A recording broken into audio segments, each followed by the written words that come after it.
பெருங்கருணையினாலும் நாயன்மார் பெருமக்களுடைய குருவருடன் முன்னின்று அருள் செய்ய எம்பிரான் தெய்வ சேக்கிழார் பெருமான் திருவாய் மலர்ந்தருடைய இருக்கின்ற திருத்தொண்டர் புராணமாகிய ஞான நூலினை தொடர்ந்து ஓதுவதற்கும் சிந்திப்பதற்கும் வழிபாடு செய்வதற்கும் குருவருடும் திருவருடும் நமக்கு வாய்ப்பை வழங்கி இருக்கின்றது. இந்த வகையில் குருவருடையும் திருவருளையும் மனம் மொழிமைகளால் வணங்கி அடியேனை சென்னறியில் ஆற்றுப்படுத்திய ஆசிரியர் பெருமக்களின் திருவடிகளையும் அருட்குருநாதர் ஐயா அவர்களின் திருவடிகளையும் மனம் மொழிமைகளால் வணங்கி இஞ்ஞான சிந்தனையை சிந்திக்க எழுந்தருளை இருக்கக்கூடிய அத்தனை அன்பர் பெருமக்களின் திருவடி தாமரைகளுக்கும் அணிவான வணக்கங்களை உரித்தாக்கி இன்றைய சிந்தனையை நாம் சிந்திக்க முற்படலாம். நண்பர்களே, திருஞான சம்பந்தமூர்த்தி நாயனாருடைய அருள் வரலாற்றை நாம் சிந்தித்துக் கொண்டிருக்கின்றோம். அவருடைய அருள் வரலாற்றில் சென்ற வகுப்பில் திருஞான சம்பந்தமூர்த்தி நாயனார் திருநெல்வாயில் அறத்துறை பெருமானுடைய கருணையின் காரணமாக அவருக்கு முத்து சிவிகை, முத்து சின்னம், முத்து குடை இவற்றையெல்லாம் இறைவன் வழங்கி இருக்கின்றார். அவற்றை வழங்கி அந்த கருணையை நினைந்து பார்க்கின்ற வண்ணம் அவர் அந்த திருத்தலத்தில் பெருமானை திருப்பதிகம் பாடுகிறார். திருத்தலத்துக்கு வருகின்ற பொழுது சின்னங்கள்ல அடியார் பெருமக்களும் பரிசனங்கள் எல்லாம் உய்ய ஞான சம்பந்தன் வந்தான், பாலராவாயன் வந்தான், முத்தமிழ் விரகன் வந்தான் என்று அவங்க சொல்லி அவருடைய புகழை பரவுகிறார்கள். சென்ற வகுப்புல 223வது பாடல் நிறைவு செய்திருந்தாங்களா? இன்றைக்கு 224வது பாடல் தொடர்ந்து சிந்தனைக்கு. திருச்சிற்றம்பலம். திரளும் மிக்கலை விளங்கவும் பாருளோர் சிந்தை இருளும் நீங்கவும் எழுது சொல்மறை அளிப்பவர்தாம் பொருளும் ஞானமும் போகமும் போற்றி என்பாருக்கு அருளும் அங்கணர் திரு அறத்துறையை வந்தடைந்தார். இப்போ திருப்பல்லக்கு போன்றவையெல்லாம் கிடைச்சது மாரன்பாடி என்று சொல்லக்கூடிய திருத்தலத்தில். அங்கிருந்து திரு நெல்வாயில் அறத்துறைக்கு வரும்பொழுதுதான் எந்தை ஈசன் ஏரமர் கடவுள் என்று ஏத்திங்கிற சொல்கின்ற பதிகத்தை அருளி செய்தார் பிள்ளையார். அங்கிருந்து திருத்தலத்துக்கு வந்து பெருமானை சேர்கின்ற பொழுது பெருமானை உள்ள திருத்தலத்துக்குள்ள வருகிறார். அந்த செய்தியை தெருளும் மெய்க்கலை விளங்கவும், அதாவது கலைகள் எல்லாம் தெருளுவதற்கு காரணமாக இருப்பவர் பிள்ளையார். தெருள் அப்படின்பது தெளிவுன்னு பேர். தெளிவதற்கு காரணமாக எது தெளிவதற்கு? மெய்க்கலைகள் எல்லாம் தெளிவதற்கு காரணமாய் விளங்குபவர் பிள்ளையார். அப்படின்னா என்ன அப்படின்னு பார்த்தீங்கன்னா, ஒரு கலையில ஒரு சந்தேகம் வருது. கலைனா எத்தனையோ கலைகள் இருக்கு. அதில் முத்தமிழ் என்று சொல்லக்கூடிய 3 கலைகள், இயல், இசை, நாடகம். ஒரு சந்தேகம் வருது, ஒரு ஐயம் வருதுன்னா பிள்ளையாருடைய திருவடியை அறிவில் நிறுத்தி அந்த பணியை செய்வோமானால் நம் அறிவு அதில் தெளிவு பெறும், கலையில் தெளிவு பெறும். எந்த ஒரு கலையை கற்றுக்கொள்ள வேண்டுமானாலும் குருநாதனை பணிந்து கற்க வேண்டும், ஆசிரியர்களை பணிந்து கற்க வேண்டும் என்பது வரைமுறை. ஆசிரியரிடத்துல அடங்கி பாடம் கேட்காத வழி நூல் சித்திக்காது என்பது மரபு. இந்த நூலும் இல்லை, எந்த ஒரு கலையை கற்றுக்கணும்னாலும் அந்த ஆசிரியர்கிட்ட யார் அடங்கி நிற்கிறாங்களோ அவங்களுக்கு கலை சித்திக்கும் என்பது உலகில் இருக்கக்கூடிய எல்லா கலைகளுக்கும் வரும். ஒரு பரதம் கற்றுக்கிறோம், ஒரு கராத்தை கற்றுக்கிறோம், ஒரு நாட்டியம் கற்றுக்கிறோம், வேற ஒரு பாடல் கற்றுக்கிறோம்.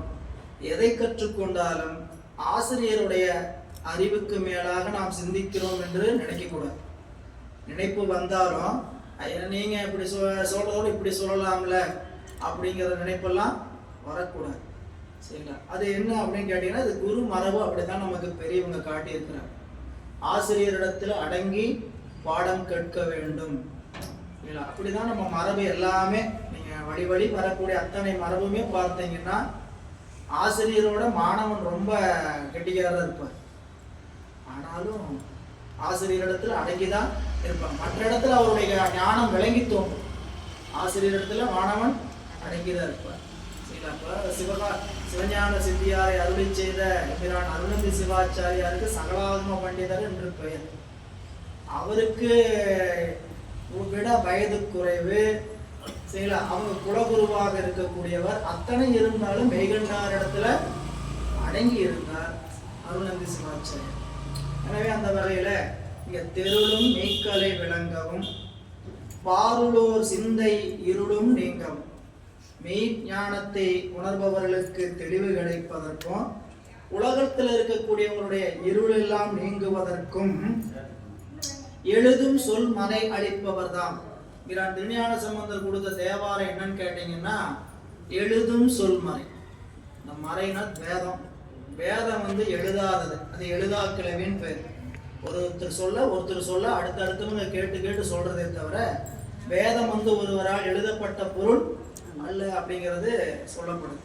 அப்ப வேதத்தை எழுதி வைத்திருக்கிறார் அப்படின்னா யாருன்னு கேட்டீங்கன்னா எம்பிரான் திருஞான சம்பந்த பெருமான் வேதத்தை தமிழ் பெயர்த்து எழுதி வைத்திருக்கிறார். எழுதும் சொல் மறை அளிப்பவர். எழுதுமறை. அவர் தேவாரம் என்னன்னு கேட்டீங்கன்னா எழுதுகின்ற மறை இல்ல. அப்படி எழுது சொல் மறையாக இருக்கக்கூடிய அவர்தான் பொருளும் ஞானமும் போகமும் போற்றி என்பாருக்கு அருளும் அங்கனர். தனித்தனியா கூட்டுங்க.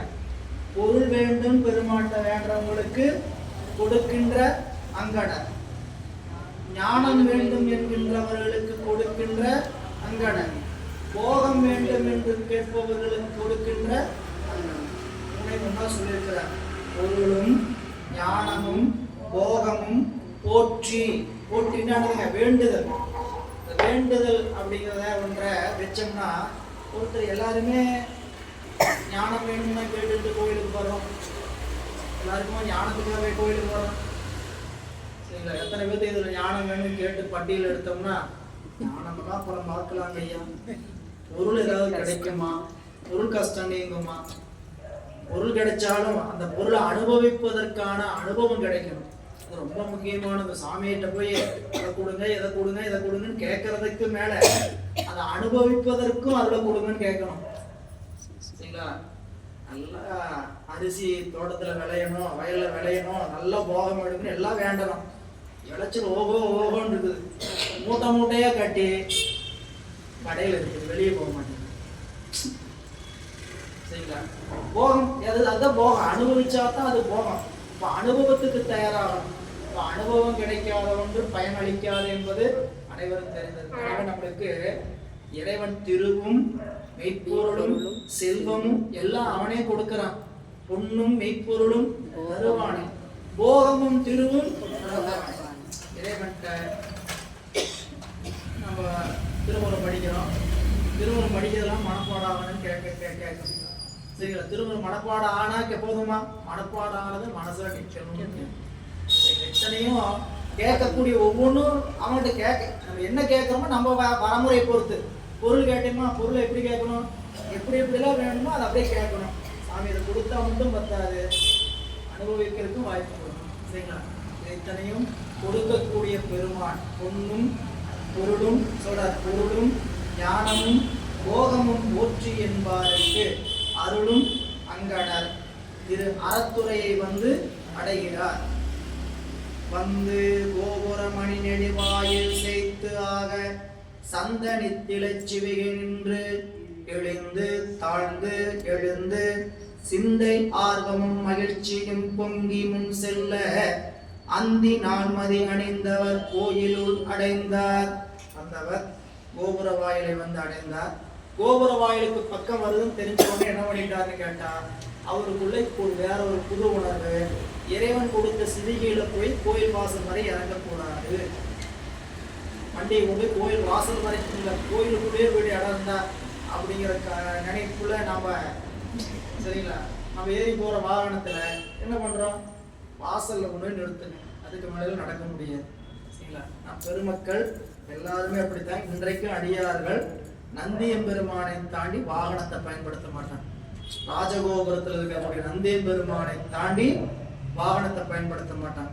வெளியே தான் நிறுத்திட்டு உள்ள வருவாங்க. அவங்க அப்படி ஒரு புராணத்தை புராணம் வாழ்க்கையாக பார்க்கக்கூடியவங்க.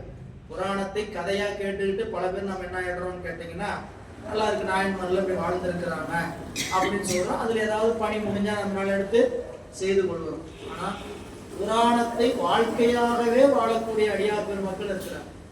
சில அடியார் வந்தா அறுசுவை உணவுனா அறுசுவை உணவு தான் கொடுப்பாங்க. அடியார்கள் வந்தா எப்படி வரவேற்பு சொல்லியிருக்கிறாங்களோ அப்படியே தான் வரவேற்பாங்க.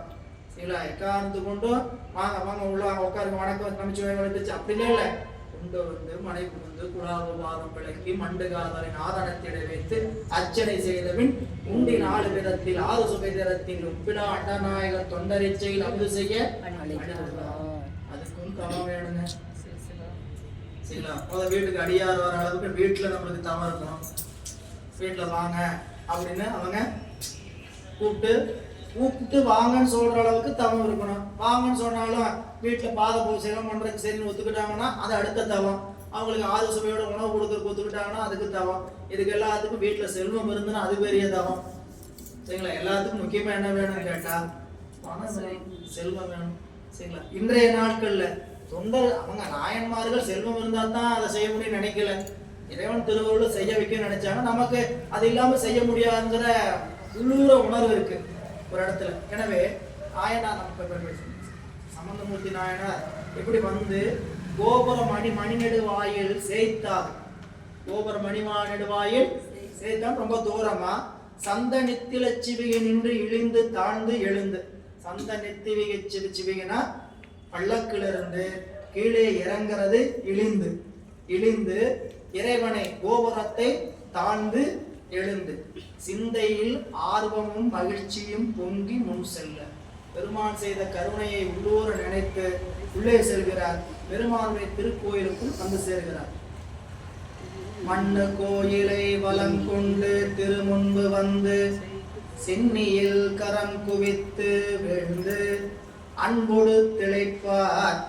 என்னையும் பொருளாக இன்னருள் புரிந்து அருளும் பொன்னடி தாமரை போற்றி என்று எழுந்தார். பெருமானுடைய திருக்கோயிலை வலம் கோயிலுக்கு செல்வது, கோயில்ல வலம் வருவது மிக அவசியம்னு ஒரு குறிப்பை நம்மளுடைய அப்பர் பெருமான் பல இடத்துல காட்டுவார். அதாவது திருக்கோயில கால்களால் பயனின் கரை கண்டன் உரை கோயில் கோபுர கோகரணம் சூழா கால்களால் காக்கையால் பயனின் அரண் கோயில் வலம் வந்து. கோயில வலம் வரணும். அப்பர் சுவாமிகள் அவருடைய முதல் பதிகத்தை பாடுகின்ற பொழுது வயிற்று வழி சூழல்ல கூட பதிகத்தை பாடுறதுக்கு முன்னாடி திருக்கோயில வலம் வந்து தான் உள்ள போனான்னு ஒரு குறிப்பை தரார். திருக்கோயில வலம் வரணும் அப்படின்னு ஒரு குறிப்பு. அந்த மண்ணு கோயிலை வலம் கொண்டு இறைவனுடைய திருமுன்பு வந்து நிற்கிறார்.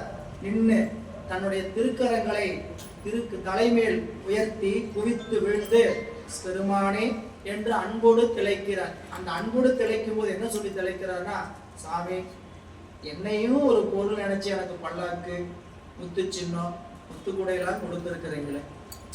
சரிங்களா? இப்ப எங்கேயாவது பாராட்டு கிடைக்கிது மேடையில, என்னோட தகுதிக்கு தான் கிடைச்சிருக்குது அப்படின்னு நினைக்கிறதுனா அது யார் நினைப்பாங்கன்னு கேட்டீங்கன்னா நெறியில் இல்லாதவன். உலகத்தார் என்ன நினைப்பாங்க? ஒரு மேடையில பாராட்டு பத்திரம் கிடைச்சுன்னா அவர் என்ன நினைப்பாங்க? நான் உழைச்சேன், தகுதி அதனால கிடைச்சதுன்னு நினைப்பாங்க. சைவ சமயத்தை பொறுத்த வரைக்கும் நமக்கு கிடைக்கக்கூடிய அனைத்தும் இறைவன் திருவருள் தான் கொடுக்குதுன்னு நினைக்கணும்.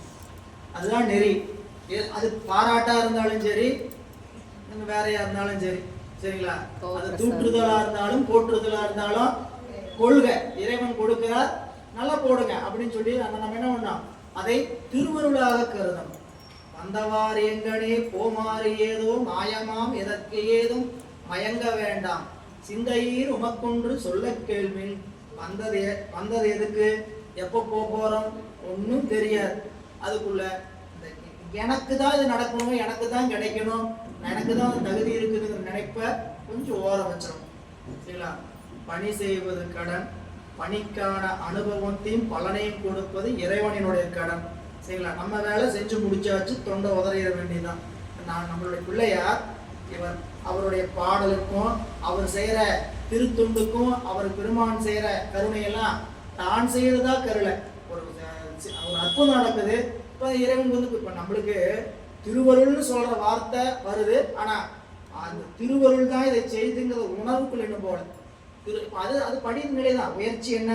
நேற்று சரிங்களா 4 நினைப்புல இருந்து இப்ப என்னாச்சுங்க திருவருள் செய்து அப்படிங்கிற.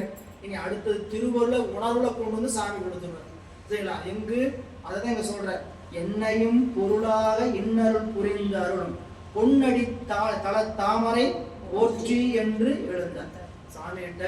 இதுல ஒரு குறிப்புங்க, யாரெல்லாம் பெருமாண்ட அன்புல திளைக்குன்னு நினைக்கிறோமோ பெருமானுடைய திருவடியில விழுந்து சுவாமி என்னையும் ஒரு பொருளாக இன்னைக்கு வாய்ப்பு கொடுத்திருக்கிறீங்களே அப்படின்னு நினைந்து கொள்ளுங்கன்னு காட்டுறார் சொல்ற. அதனாலதான் அப்ப நம்ம அப்பர் சுவாமி அத்தா உன்னடியேனை அன்பாளார்த்தாய் அருநோக்கில் தித்தனீர் ஆட்டிக் கொண்டாய் எத்தனை அறியை நீ எளியானாய் எனையாண்டு கொண்டு இறங்கி என்று கொண்டாய். எனைனா நான் ஒன்னுத்துக்கும் போதானாய் சரிங்களா. என்னை ஒரு பொருள் நினைச்சு இந்த ஒன்றும் போதானாயின்னு என்னன்னு கேட்டீங்கன்னா, மணிவாசக பெருமான் நாயின்னு சொன்னாரு. ஒரு இடத்துல நாயின்னு சொன்னதோட விட்டாரான். 64 65 இடத்துல சொல்ற நாயின்னு. அது நாயின்னு சாதாரண நாயின்னு சொல்றதோட விடலை. பொல்லா நாய், ஊர் நாய், புரியல, கண்கட்ட நாய், புரியல, எத்தனை நாய். இதுக்கு எல்லாத்துக்கும் என்னன்னு கேட்டீங்கன்னா, இப்ப இங்க என்ன சொல்றாருன்னு கேட்டீங்கன்னா, அத்தா முன்னாடி அதை சொல்லும் போது மணிவாசக பெருமான் சொல்ற இடத்துல சொல்லும்போது சொன்னா நன்றி கட்ட நாய். நன்றி கட்ட நாய். உலகத்துல இருக்கிற நாயே நாய்களுக்கு எவ்வளவு வேறுபாடு உண்டு சரிங்களா. நடு வீட்டுல சரிங்களா சோபா மேல உட்கார வச்சுக்கிட்டு நல்லா பவுடர்லாம் போட்டு ஆடை போட்டு சரிங்களா, அதுக்கு மதிப்பே வேற அந்த நாய்க்கு சரிங்களா. வீட்டுக்கு வெளியே கட்டியிருக்கிற நாய்க்கு ஒரு மதிப்பு, தெருவுல சுத்துற நாய்க்கு ஒரு மதிப்பு, தெருவிலேயே சொறி நாய்க்கு ஒரு மதிப்பு சரிங்களா. இந்த எந்த நாயை கணக்கில் எடுத்துக்க மாட்டாங்க. ஊருக்குள்ள சொறி நாயா சுத்தி பாருங்க, அந்த நாயை ஒரு பொருளாவே எடுத்துக்க மாட்டாங்க. அது என்ன பண்ணுது, ஊருக்குள்ள எந்த விதமான குறிக்கோள் இல்லாம அங்கேயும் போயிட்டு எல்லாத்தையும் அடி வாங்கிட்டு இருந்துகிட்டு இருக்கும். இது போல என்னுடைய வேலையும் எந்த குறிக்கோள் இல்லாத ஓடிட்டு இருக்கிறேன் அப்படின்னு சொல்லி தன்னை இவ்வளவுதான் இடைநிலையில சொல்ல முடியாதுங்கிற அளவுக்கு சொன்னது ஒன்றும் போதானாய். ஒன்றும் போதானாய் அப்படின்னு படிக்கிறோம், நாமளும் தான் படிக்கிறோம். மாசம் மாசம் ஒன்றும் போதானாயே கொண்ட அப்படின்னு பாடல் படிக்கிறோம். ஒன்றும் போதானாய்னா சரிங்களா, எவ்வளவு கருத்தோட அவர் மனசுல வருந்தி சொல்லியிருப்பார். ஒரு ஆளா நம்ம போய் பாசையை சொல்லணும்னா, நானும் ஒரு ஆளை மதிக்கத்தக்க ஆளா அப்படின்னு உலகத்தையே சொல்ல மாட்டோம். யார்கிட்டயே பேசிக்கும் போது என்னை மதிக்கலையான்னு கேள்வி கேட்டு சண்டை தான் வருது சரிங்களா. என்ன நானும் ஒரு ஆளா எங்கெல்லாம் சொல்ல வேண்டியது போங்க அப்படின்னு சொல்லிடுவோமா என்ன. ஏதாவது ஒரு செய்தி எங்கிட்டலாம் சொல்ல வேண்டாம், பரவாயில்ல நானும் ஒரு ஆளை என்னெல்லாம் மதிச்சு நீங்க சொல்ல வேண்டாம்னு சொல்லுவான். நான் ஒரு ஆள் இருக்கிறேன், எங்களை கூட நீங்க மதிக்காம நீங்க சொல்லாம நீங்க பாட்டு உங்க வேலையை பாக்குறீங்க. அப்படிதான் அறிவு போய் நிற்கிறதே தவிர சரிங்களா நடக்குதா. சொன்னா என்ன சொன்னாங்க, எனக்கு வரணும் அந்த செய்தி இருந்தா சாமி என்ன பண்றாரு, கொண்டு காதுக்குள்ள ஊத்திட்டு போயிடுறாரு. சரி, போய் சொரிஞ்சு ஏன் கேட்பானு சரிங்களா. என்ன நடக்குது, என்ன சொன்னாங்க, எனக்கு வரணும் இருந்தா என்ன பண்ணோம், சாமி காதை சொல்லிட்டு போயிடுவார். எங்கேயாவது தேடிட்டு தெரியுமா உங்களுக்கு அந்த நிகழ்ச்சி நடக்குதுன்ட்டு சரிங்களா. அந்த ஒரு நிகழ்ச்சி நடக்குது, நம்மளோட சொல்லவே இல்லை, நாமளும் தான் குரூப்ல இருக்கிறோம், நம்மளோட சொல்லவே இல்லை. இப்படிலாம் ஏன் நமக்கு வரணும்னு இருந்தா அதுதாங்க திருவருள் நிலையில் நிற்கிறது. திருவருள்ல நிற்கிறதுன்னு என்ன கேட்டா, இந்த செய்தி வரணும் வரும் புரியுங்களா. அந்த நினைப்பு இருக்கணும், இந்த உறுதிப்பாடு இருக்கணும். நம்மளுடைய பிள்ளையார் என்னையும் பொருளாக இன்னரும் புரிந்தாலும் பொன்னடி தாமரை போற்றி என்று பெருமானை வணங்கி எழுகிறார். சூடினார் கரகமலங்கள் சொரிந்து இழி கண்ணீர் ஆடினார் திருமேனியில் அறத்துறை விரும்பி நீடினார் திரு அருள் பெரும் கருணையே நிகழ பாடினார் திருப்பதிகம் ஏழிசையோடும் பயில. என்ன நடந்தது அவருக்கு அப்படிங்கிறது அடுத்து போன பாட்டுல பெருமான்ட்ட என்னையும் பொருள் நெஞ்சு அப்படி எழுந்தாருங்க, தொழுது எழுதாரியா. அப்ப அவருக்கு உடம்புலையும் உள்ளத்திலையும் ஏற்பட்ட மெய்ப்பாடுகள். சூடினார் கரகமலங்கள் தலைமேல், சென்னி மேல என்ன பண்ணார், கரகமலங்களை அப்படியே கரகமலமா சென்னியில சூடி நிக்கிறது, அப்படி தலையில உயர்த்தி நிக்கிறார். ரெண்டாவது சொரிந்து இழி கண்ணீர் திருமேனியில் ஆடினார். சொரிந்து இழி கண்ணீர் திருமேனியில் ஆடினா கண்ணிலிருந்து வர தண்ணீர் உடம்பெல்லாம் நனைக்குது. சரிங்களா? இதான் நம்மளுடைய அப்பர் சுவாமியோடைய வடிவம். நம்மளுடைய அப்பர் சுவாமியோடைய வடிவத்தை சேக்கிழார் பெருமான் 2 இடத்துல சொல்லுவார். மாதவ சிவஞான முனிவர் ஒரு பாட்டுல சொல்றார். திருவிளையாட அவருடைய காஞ்சி புராணத்துல. சரிங்களா? அதுல சொல்றது அதுல சொல்றது மார்பார பொழி கண்ணீர். நல்லா கவனிச்சு பாருங்க. இங்க அப்பர் சுவாமி சிந்தை இடை சேக்கிழார் பெருமான் சிந்தை இடையரா பேரன்பும் திருமேனி நம்மில் அசைவும் கந்தை மிகையாம் கருத்தும் கையில் உழவார படையும் வந்திழி பொழி மழை கண்ணீர். கண்ணீர் எப்படி வந்துட்டு இருக்குன்னு கேட்டா மழை மாதிரி வந்துட்டு இருக்கு. என்னன்னு கேட்டா அந்தமிழ் வேடத்து அரசும் எதிர் தோன்ற. திருநாவுக்கரசரை எப்படி ஞானசம்பந்த பெருமான் உள்ளத்தில் நினைச்சாரோ அப்படி வந்து உள்ள நின்னாராம், முன்னாடி நின்னாராம். திருநாவுக்கரசர் இப்படித்தான் இருப்பார். எப்படி? சிந்தை இடையரா பேரன்பு திருமேனி தன்னில் அசைவு கந்தை மிகையாம் கருத்து கையில் உழவார் அப்படின்னு சொல்லி அந்தமிழ் வேடத்து அரசும் எதிர்வந்து அணைய இவர் இப்படி சொன்னார். சரிங்களா? சிவஞான முனிவர் மார்பார பொழி கண்ணீரும் அப்படின்னா அந்த கண்ணுல இருந்து வந்த தண்ணி நெஞ்சு முழுக்க நனைஞ்சிருந்தான். நெஞ்ச முழுக்க மார்பாரம் என்னதுங்க, நெஞ்சு முழுக்க நனைந்திருந்தான். இது எவ்வளவு தண்ணியா வந்திருக்கும் யோசிச்சு பாருங்க.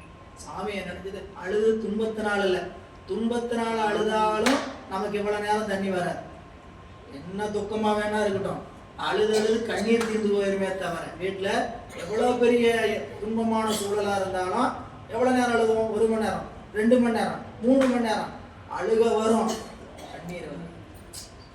சரி, ஆனால் ஆனந்தத்துல வர கண்ணீர் வந்து கொண்டு நினைக்க நினைக்க அவருடைய கருணை. இங்க அவர் அந்த திருமேனியில அந்த கண்ணீர் சொரிந்திழி கண்ணீர் திருமேனியில் ஆடினார். அதனாலதான் நம்மளுக்கு சிவபிரகாசம் 98வது பாட்டுல சொல்லுவார், தொண்டர்னா யாரு? சரியையில் நிற்கக்கூடிய தொண்டர். சரியையில் சரியை நிற்கக்கூடிய எப்படி இருப்பாங்க? சரியையில் சரி, அதாவது ஞானத்தில் சரியை மன்னிக்கணும், சரியில் சரி, ஞானத்துல சரியையில் இருக்கிறவங்க எப்படி இருப்பாங்க? ஞானத்துல கிரியையில் இருக்கிறவங்க எப்படி இருப்பாங்க? ஞானத்துல யோகத்துல இருக்கிறவங்க எப்படி இருப்பாங்க? ஞானத்தில் இருப்பவங்க எப்படி இருப்பாங்க?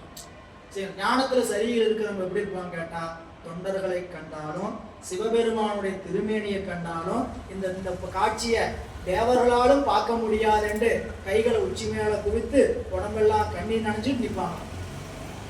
இது ஞானத்தில் சரியே. தொண்டர்கள் தாமும் வானோர் தொழும் திருமேனி தாமும் அண்டரும் கண்டிலாத அண்ணலே என வணங்கி வெண்தரளங்கள் சிந்த விழி குளர மெய் ஆனந்த வாரி விரவிட என்று சொல்லி அங்க சொல்லுவார். இவர் ஞானக்கடல் அமுது அருந்தினோரே. இவங்க யாரு? ஞானத்தில் சரி, ஞானத்தில் கிரியை பூசை பண்றவங்க. எப்படி ஞானத்துல கிரியை பூசை பண்ணுவாங்க அப்படின்னா மண் முதல் கரணமெல்லாம் மறு அசத்தாக்கி ஞான கண்ணினில் ஒன்றி அந்த கருத்தினால் எவையும் நோக்கி எண்ணி அஞ்செழுத்து மாறி இறை நினைவு நிறைந்து போற்றல் புண்ணியன் தனக்கு ஞான பூசையாய் புகழும் அன்று. ஞான பூசனை எப்படி அப்படின்னு கேட்டா மண் முதல் கரணமெல்லாம் அசத்தாக்கணும் அப்படிம்பார். சரி, ஞானத்தில் யோகம் அப்படின்னு சொன்னாங்கன்னா அகம்புற 2 அச்சனை புரியும் இந்த அது இல்லை, அகம்புறன் 2 அச்சனை புரியும் இந்த சகந்தன்னு சொல்லுவார். 2 பாட்டு ஞானத்தில் யோகம், ஞானத்தில் ஞானம். சிவபிரகாச வகுப்பில் காண்க பாட்ட சொன்னா நிறைய சொல்லலாம். அங்க அதுல சொல்லுவாங்க, இப்போ ஞானத்தில் சரியை என்கின்ற நிலையில் நிற்கிறவங்களுக்கு ஞானத்தில் சரியானதுங்க. ஞானம் திகழ்ந்தாச்சு. ஞானம் திகழ்ந்ததுக்கு அப்புறம் ஞானம் திகழ்ந்து என்னங்க நமக்கு அருள் திருவருள் நிறைந்திருக்கு. அப்ப பணி செய்யலாமா வேண்டாமா? கோயிலுக்கு போய் போடலாமா வேண்டாமா? கோயில போய் சுத்தலாமா வேண்டாமா? கோயில போய் பாடலாமா வேண்டாமா? கோயிலுக்கு போகலாமா வேண்டாமா? ஞானம் வந்துருச்சுங்க, அதுக்கப்புறம் கோயிலுக்கு போய் என்னங்க பண்ணணும்? தெரிந்துக்கலாமா? இல்ல, என்ன பண்ணணும்? ஞானம் வாய் வந்தாலும் ஞானத்தை தக்க வைப்பதற்கு அந்த பணியை செய்து கொண்டே இருக்கணும். இல்ல, அப்ப ஞானம் நிகழ்ந்து, அதனாலதான் இந்த ஞானத்தை நிகழ்ந்த பிறகும் இவ்வான்மாக்களுக்கு ஞானம் பிரகாசித்தும் 9ஆம் பாடல் சொல்லுவார், இவ்வான்மாக்களுக்கு ஞானம் பிரகாசித்தும். சரி, ஞானம் வந்தாலும் திருவருளை ஞானம் வரவே இல்லை. வந்திருக்கிறான், எனக்கு சொல்லிட்டு எனக்கு சரிங்களா. ஞானம் இன்னும் நமக்கு ஞானம் வரலை. வராமே நம்ம அறிவு என்ன சொல்லுது கேட்டுக்கிட்டா, நான் எல்லாம் தெரிஞ்சிருக்கு, எனக்கு எல்லாம் தெரிஞ்சிருக்குன்னு நினைச்சிட்டு இருக்கோம். எதுவும் தெரியல. ஒவ்வொரு நாளும் படிக்கும்போது என்ன நினைப்போறதுன்னு கேட்டீங்கன்னா, இன்னும் நிறைய தெரிஞ்சுக்க வேண்டியதா இருக்குது அப்படின்னு தான் தோணும். அரிதோறும் அறியாமை கண்டார். சரிங்களா. இன்னைக்கு எடுத்து முதல் படிச்சு சரி ஏற்கனவே படிச்சது தானே அப்படியே போய் சொன்னேன். மீண்டும் படிச்சா ஏன் இந்த இடத்துல இப்படி சொல்லியிருக்கிறாரு, ஏன் இங்க இப்படி சொல்லணும். சரி, பாடியத்துக்கு போவோம். சிவஞான பாடியத்துல முனிவர் என்ன சொல்றார். சரிங்களா. சிற்றுரையில பார்த்தோம், நூல் உரையில பார்த்தோம். இது சரி சரிங்களா. இந்த இடத்துல ஒரு ஐயம் வருது. சிவஞான பாடியத்தில் முனிவர் என்ன சொல்றார். அங்க போனா அங்க மேல மீண்டும் ஒரு சந்தேகம். சரியா, இப்ப இவ்வளவு நாள் இந்த இடத்த இப்படிதான் சொல்லி நினைச்சுக்கிட்டு இருந்தோம், ஏன் இங்க இப்படி சொல்லணும் அப்படின்னு நினைக்கும் போதுதான் அரிதோறும் அறியாமை கண்டற்றார். நீங்க ஒவ்வொரு முறை கத்துக்கும் போதும் நமக்கு என்ன இருக்குது, இவ்வளவு நாள் அறியாமையில் இருந்தோம். அறியாமல் இப்ப நம்ம அப்படியே படிக்கிறோம், எல்லாம் தெரியும் எனக்கு, எல்லாமே தெரியும் எனக்கு. அது இந்த பாட்டு தான், இன்னொரு பாட்டு தான் தெரியும், நல்லா தெரியும். சரிங்களா. தெரியும் அறியும் சொல்கிறது பூரா அறியாமை தான். சரிங்களா. நம்ம அறிஞ்சிருந்தாலும் நம்ம அறிவு என்ன நினைக்கணும்னா, அதெல்லாம் கட்டுறதுக்கு பத்தாது. கல்வி என்பது கல்விக்கு முற்றுப்புள்ளியேதுங்க. படிச்சுக்கிட்டே இருக்கணும். நம்ம அறிவை என்ன பண்ணணும், அறிவை சும்மா வச்சிருந்தோம்னா என்ன ஆயிடும் உங்களுக்கே தெரியும். புரியல, பூரா டம்ப் ஆயிடும். அறிவு ஒரு இருட்டறையாயிரும். இல்லை, அறிவு அப்பப்போ செலவு போட்டுக்கிட்டே இருக்கணும். செலவு போட்டுக்கிட்டே இருந்தோம்னா தான் அந்த அறிவு விளங்கி. அப்போ இங்க பிள்ளையார் வந்துடும். சரியை இப்போ கைகளை குவித்தார், சொரிந்திடி கண்ணீர் திருமேனியில் ஆடினார். பெருமான் அறத்துறையில் இருக்கக்கூடிய பெருமானை விரும்பி என்ன பண்ணாங்களா, நீடினார். அங்க தங்கிட்டார். நெல்வாயில் அறத்துறையில தங்கிக்கிறார். எல்லா தளத்திலையும் தங்களை சில இடத்துல குறிப்பு சொல்ற தங்கினார் என்று சேக்கிழார் பெருமான் சொல்ற. தங்கினார். திருஅருள் பெரும் கருணையை நிகழ பாடினார். பெருமான புகழ்ந்து பாடினார். திருப்பதிகம் இசையோடு பயின்று. அப்படின்னா அந்த திருப்பதிகம் நமக்கு கிடைக்கல. முதல்ல பாடின பதியம் தான் கிடைச்சது, இந்த பதியம் கிடைக்கல. இசை விளங்கிட இயல்பினில் பாடி நின்று ஏத்தி மிசை விளங்கு நீர்வேணியார் அருளினால் மீண்டு திசை விளங்கிட திருவருள் பெற்றவர் சில நாள் அசைவில் சீர்தொண்டர் தம்முடன் அப்பதி அமர்ந்தார். திருப்பதிகத்தை இசை விளங்கும்படி இயல்பினில் பாடி நின்று ஏத்தி இறைவனுடைய திருவருளான அந்த திருக்கோயிலிருந்து மீண்டு இறைவனுடைய திருவருளை பெற்று அந்த திருத்தலத்தில் சில நாள் அந்த திருத்தலத்தில் அந்த அடியாரோடு தங்கி இருக்கிறார்.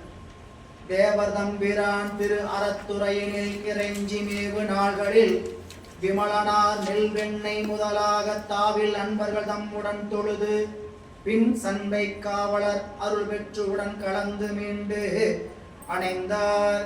அங்க திருநெல்வாயில் அறத்துறையில தங்கி இருக்கக்கூடிய காலத்துல அருகாமையில் இருக்கக்கூடிய திருநெல்வெண்ணெய் என்று சொல்லக்கூடிய திருத்தலம், அந்த திருத்தலத்திற்கு சென்று வழிபாடு செய்து திரும்புகிறார். அந்த திருத்தலத்துல நல்வெண்ணெய் விழுப்பெய்து என்று சொல்லக்கூடிய சாதாரி பண்ணில் அமைந்த 37வது திருப்பதிகத்தை அருளி செய்கிறார் பிள்ளையார். அப்ப போன போது எப்படி போனார்னு கேட்டீங்கன்னா, தாவில் அன்பர்கள் தம்முடன் தொழுது. தாவுன குற்றம், குற்றமில்லாத அன்பர்களோடு சென்று அப்படின்னு சொல்றதோட சிறப்பு என்னன்னு கேட்டீங்கன்னா, குற்றம் இல்லாம செய்யக்கூடிய அன்பர்களோடு சென்று. அன்பர்களோடு இருக்கிற காலத்துல குற்றம் நிகழாதுங்க. அன்பர்களோடு இருக்கிற நேரத்துல நமக்கு அறிவு தீய சிந்தனைக்கு போகாது. அதுக்குத்தான் அவங்க பேர், அவங்களுக்கு பேர் உபகாரின்னு சொன்னார். சிவஞான போகத்துல மெய்கண்டார் 12ஆம் நூற்பால அன்பர்கள் யார், நமக்கெல்லாம் உபகாரி அபகாரின்னு நினைச்சு கூடாது. சரிங்களா. நம்ம ஒன்றும் அபகாரம்லாம் பண்ண முடியாது. ஆனா நமக்கு என்ன செய்யறாங்க, உபகாரம் செய்யணும். என்ன உபகாரம் செய்ய முடியும், பணமா உதவி செய்ய முடியுமா, இல்ல வேற ஏதாவது கஷ்டத்துக்கு உதவ முடியுமா அப்படின்னு கேட்டா அந்த உபகாரம் அல்ல. சிவனை நினைக்கின்ற உபகாரத்தை செய்கின்றவர்கள் நம் அடியார்கள். அதனாலதான் அறந்தை தீர்க்கும் அடியவன் சொன்னார் திருக்கூட்ட சிறப்புலே 12ஆம் நூற்பால. சிவபக்தர்களோடு இணங்குக, அல்லாதார் மெய்ஞானத்தை உணர்த்துவாராகலான் அப்படின்னார் படிச்சோம்.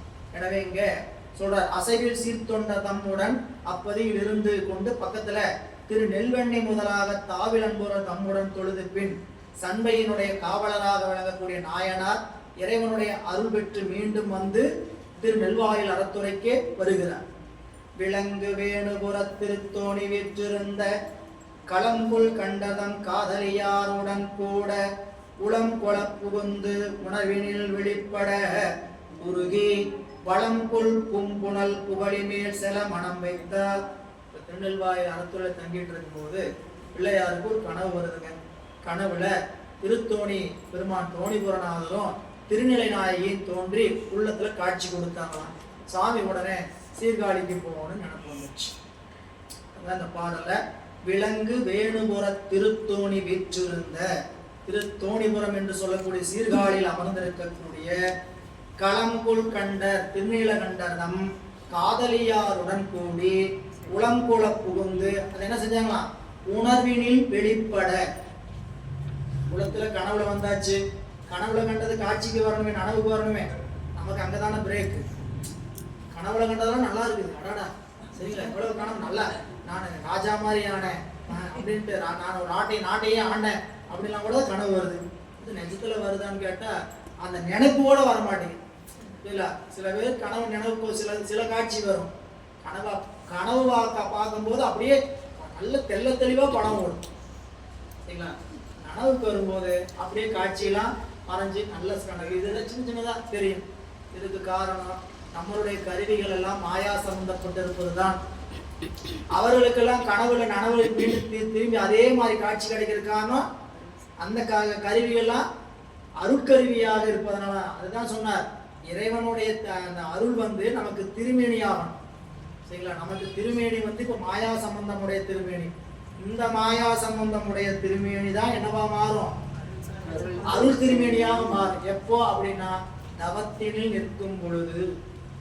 சிவபிரகாசம் 70வது பாட்டு நம்ம பார்த்தோம். மாயை மாமாயை மாமாயா வரும் மாயா வரும் வாய்மை மருளினில் இருளாய் நிற்கும். மாயை மாமாயை மாயா வரும் வாய் இருவினையின் வாய்மை அருளினில் ஒளியானி சரிங்களா. நான் நல்லா நம்ம புரிஞ்சுக்கிற மாதிரி சொல்லணும்னு வச்சுக்கோங்க. நேரம் நல்லா இருந்தா தொட்டதெல்லாம் தொடங்கும். நேரம் கெட்டு போயிருந்தா நடக்க கூடிய வேண்டிய காரணம் கூட நடக்க. அதான் அப்படியே அருள்ல வச்சுக்கோங்க. இந்த உடம்பு திருவருளோடு சம்பந்தப்பட்டுச்சுன்னா பூசைக்கு 100% சம்பந்தம் என்ன பண்ணோம், உதவிக்கிட்டே இருக்கும். ஒரு கால் கூட வர திருவருள் சம்பந்தம் இருந்ததுன்னா சரிங்களா, நமக்கு ஓயாம வந்துட்டு இருந்த கால் என்ன ஆகுன்னு கேட்டீங்கன்னா அந்த நேரத்துல அந்த கால் கூட வர. அதுதான் திருவருள் சம்பந்தம் இருக்கு. நீங்க அந்த இடத்துல திருவருள் சம்பந்தம் இருக்கா இந்த வழிபாட்டுக்கு இல்லையாங்கிறத எங்கெங்கெல்லாம் தெரிஞ்சுக்கலாம்னு கேட்டீங்கன்னா இது போல சுற்றுப்புற சூழல் வச்சு தெரிஞ்சுக்கலாம். எல்லாம் சம்மதமாக இருக்குது இன்னைக்கு அப்படின்னா திருவருள் நமக்கு வழிபாட்டுக்கு அது துணை செய்யுது சரிங்களா. ஏன் அப்படின்னு கேட்டீங்கன்னா அந்த நம்மளுடைய வினைப்பலன் அன்னைக்கு அப்படி இருக்கு. ஏங்க என்னைக்கு நடக்க மாட்டேங்குது சரிங்களா அப்படின்னு கேட்டாங்க. புரிஞ்சுக்கிற மாதிரி சொன்ன பாராயணம் பண்ணிட்டு இருக்கிறோம் 9 மணிக்கு அப்படின்னா பண்ண நாம பண்ற பாடம் இன்னைக்கு பாடம் நினைச்சு கையை தூக்கணும். பாடம் கேட்க மாட்டேங்குது. நீங்க பாடமும் கேட்டுட்டு பாடிட்டு இருக்கிறீங்க, பாடம் வந்து லைவ்ல கிடைக்க மாட்டேங்குது. என்ன அர்த்தம், இன்னைக்கு அதுக்கு திருவருள் சம்மதம் இல்லை சரிங்களா. அதையும் திருவருள் பேசாம அதுக்கு தவம் இன்னைக்கு இல்லை, வினைப்பலன் அப்படி இருக்கு அப்படின்னு நீங்க கேட்கணும், பாடணும். எல்லாமே திருவருளை வேண்டிதான் என்று பெற முடியுதே தவிர நாம முனைப்பினாலெல்லாம் பெற முடியாது. நாம செய்யற மாதிரி காரியத்தை எல்லாம் நாம செய்யணும்னு நினைக்கிற காரியத்தை நம்மளால செய்ய முடியறது இல்லையே சரிங்களா. அப்போ பூசை இப்போ இந்த ஒரு வாரத்துக்குள்ள ஒரு சிந்தனை வந்து என்ன கேட்டீங்கன்னா, உலக காரியத்தை செய்யணுமே நினைக்கும் போதே நமக்கு என்ன முடியாது, நாம ஒரு காரியத்தை செய்ய முடியறது இல்லை சரிங்களா. திருவருள் காரியத்தை மட்டும் நாம எப்படி நாமளா செஞ்சிட முடியும், தவம் வேணும் சரிங்களா. இப்போ உலக பொருளை அனுபவிக்கிறதுக்கு தவம் வேணுமா வேண்டாமா, உலக பொருளை அனுபவிக்க நல்ல வேணுமா வேண்டாமா. உலக பொருளை அனுபவிக்கிறதுக்கே நல்ல வேணும் தவம் வேணும்னா சிவபெருமான் அனுபவிக்கிறதுக்கு மட்டும் தவம் வேண்டாமா, நல்ல வேண்டாமா. இதோட அதுக்கு அதிகமா வேணுமா குறைவா வேணுமா. என்னங்க கோயிலுக்கு கேட்கறாங்க சரிங்களா, கோயிலுக்கு போகணும்னு தான் நான் ஆசைப்பட்டேன், கோயிலுக்கு கூட போக முடியாதா சரிங்களா. நான் என்ன காது கேட்டேனா, மங்களா கேட்டேனா, இல்லை சொகுசான வாழ்க்கை கேட்டேனா, சிவபெருமானுடைய கோயிலுக்கு போகணும்னு தானே கேட்டேன். அதுவே முடிய மாட்டேங்குதுன்னு கேட்டா சரிங்களா. ஆனால் உலக வாழ்க்கையை அனுபவிக்கிறது கூட தவம் கிடைச்சிடும், வினை கூடிரும் சரிங்களா. ஆனா நீங்க நாம என்ன நினைக்கிறோம்னா இந்த உலக வாழ்க்கையில கிடைக்கிறத விட சிவம் கிடைக்கிறது எளிதுன்னு நினைக்கிறோம். அவர் எளியவர் தான் சரிங்களா, அவரு எளியவர் தான். அவரை எளியவரா நினைச்சுக்கிட்டு நம்ம எளிமையா அடைஞ்சவனா நினைச்சுக்கூடாது. அதுக்கு தவம் வேணும், உச்சை தவம் வேண்டும். உச்சை தவம்னா ஏதோ பல பிறப்புல செஞ்ச தவம்னு ஒரு பக்கம் பொருள் வச்சுக்கலாம், புரியுங்களா? முர்ச்சை தவம்னா இந்த வினாடிக்கு முன்னாடி இருக்கிற அத்தனை தவமுமே முர்ச்சை தவம் தான், சரிங்களா? அப்ப நேற்று தவம் செஞ்சிருந்தீங்க, அந்த தவம் என்னதுங்க? முர்ச்சை தவம் இல்லையா? போன பிறப்புகளை பல பிறப்புகளை செய்த தவமும் முர்ச்சை தவம் தான், நேற்று செய்த தவமும் முர்ச்சை தவம் தான். அப்ப நேற்று தவம் செஞ்சதுனாலதான் இன்னைக்கு பண்றோம் அப்படின்னு நினைச்சோம்னா இன்னைக்கு என்ன பண்ணிருப்போம்? இன்னைக்கு தவம் செஞ்சோம், இன்னைக்கு இந்த வேலையை செஞ்சிடணும், இன்னைக்கு படிச்சிடணும், இன்னைக்கு செஞ்ச அப்படின்னு நினைச்சோம்னா தான் இது நாளைக்கு வந்து துணை செய்ய போகுதுன்னு நினைச்சீங்கன்னா இன்னைக்கு என்ன பண்ண போறீங்க? கண்டிப்பா அதை செஞ்சுக்கணும்.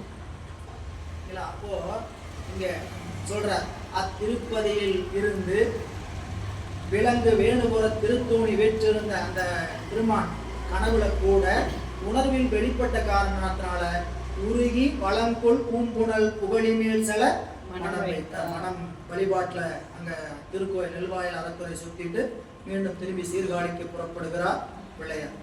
அண்ணலா திரு அறத்துறை அடிகளை வணங்கி நன்னு பேரருளால் விடை கொண்டு போய் நடம் கொண்டு உன்னிறைந்த பூங்கடலினை உச்சி மேல் கொண்டே வெண்ணிலா மலரில் சிவிகை மேல் கொண்டார்.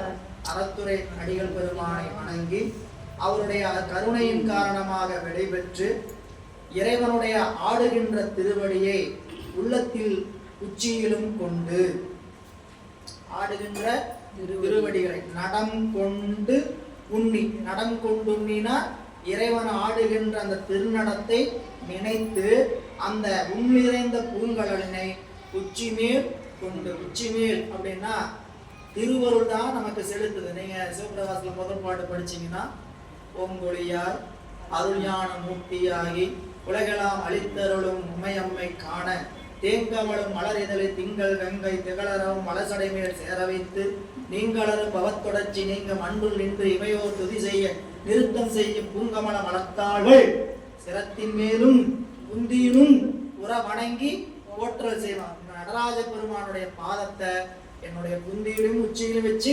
வணங்குறேன்.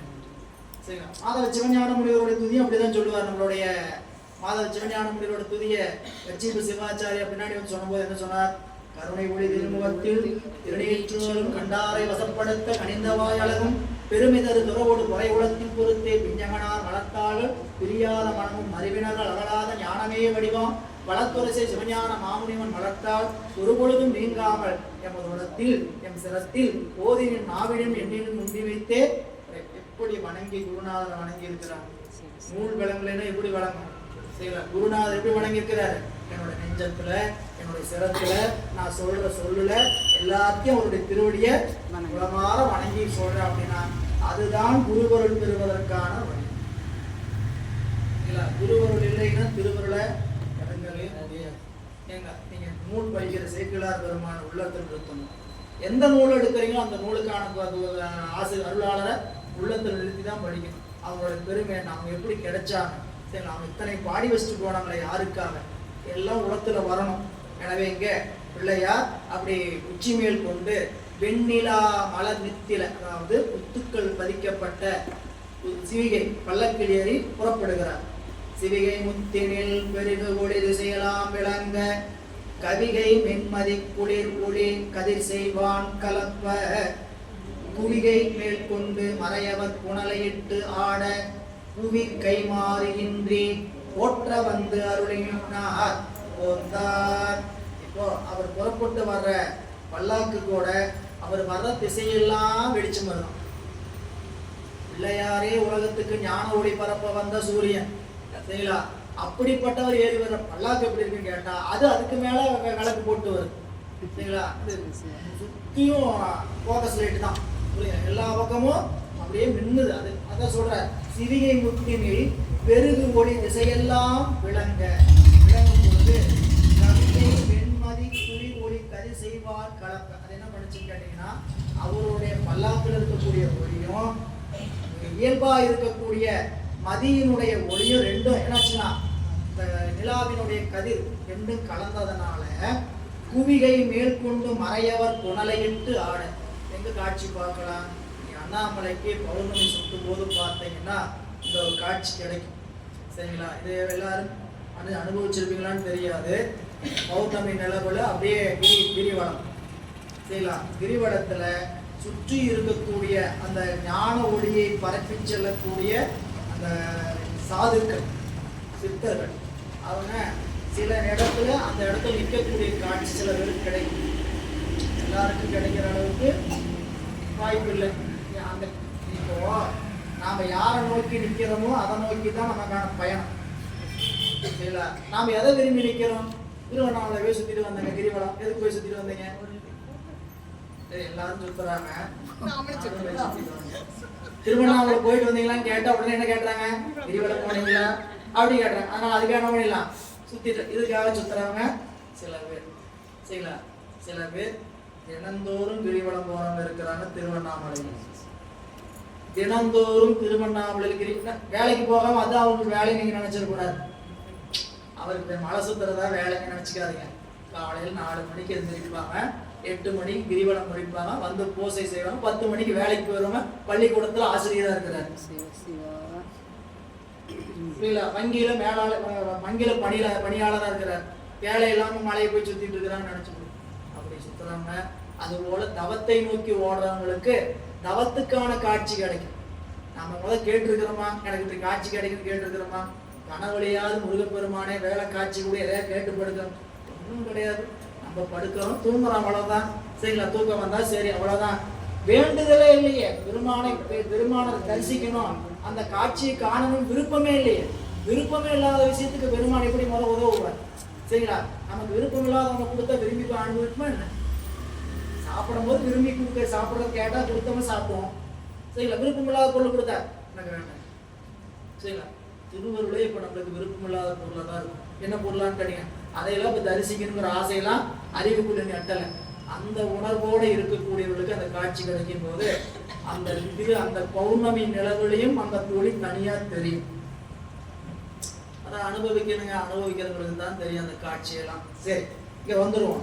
சிவிகை அது சொல்ற, குவிகை மேற்கொண்டு மறையவர் குணலையிட்டு ஆட. குணலைன்னா ஒரு வகை கூத்து.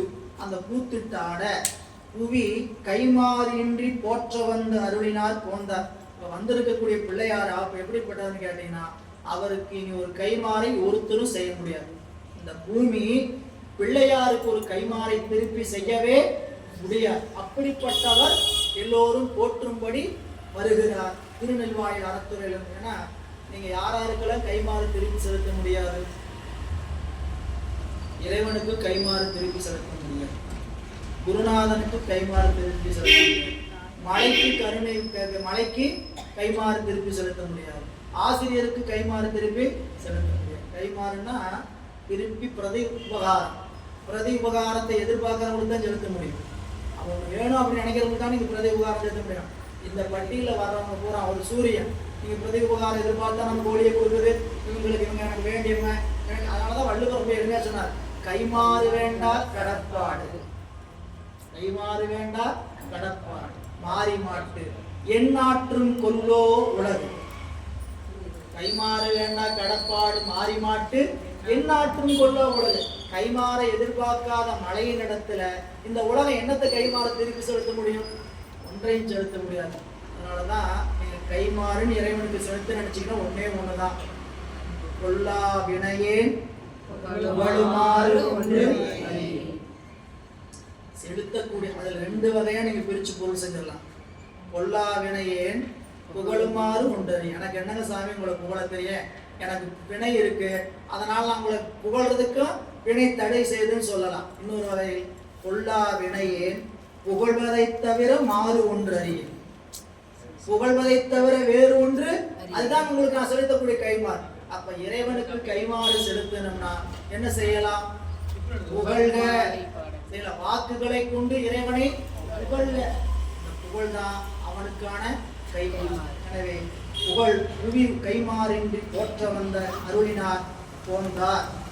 மறை முழங்கின தளங்கின வண்தமிழ் பயிரின் குறை நரன்றன முரன்றன வலைக்குலம் காலம் முறை இயம்பின இயம்பல ஒளித்தன முரசப்புரை கரங்கின பிறங்கின் போற்றிசை அரவம் 8 வினைமுற்று இருக்கும். 8 சொல்லுமே ஒளித்தனங்கிற சொல்லுதான். ஒளிச்சுது. எது ஒளித்தது?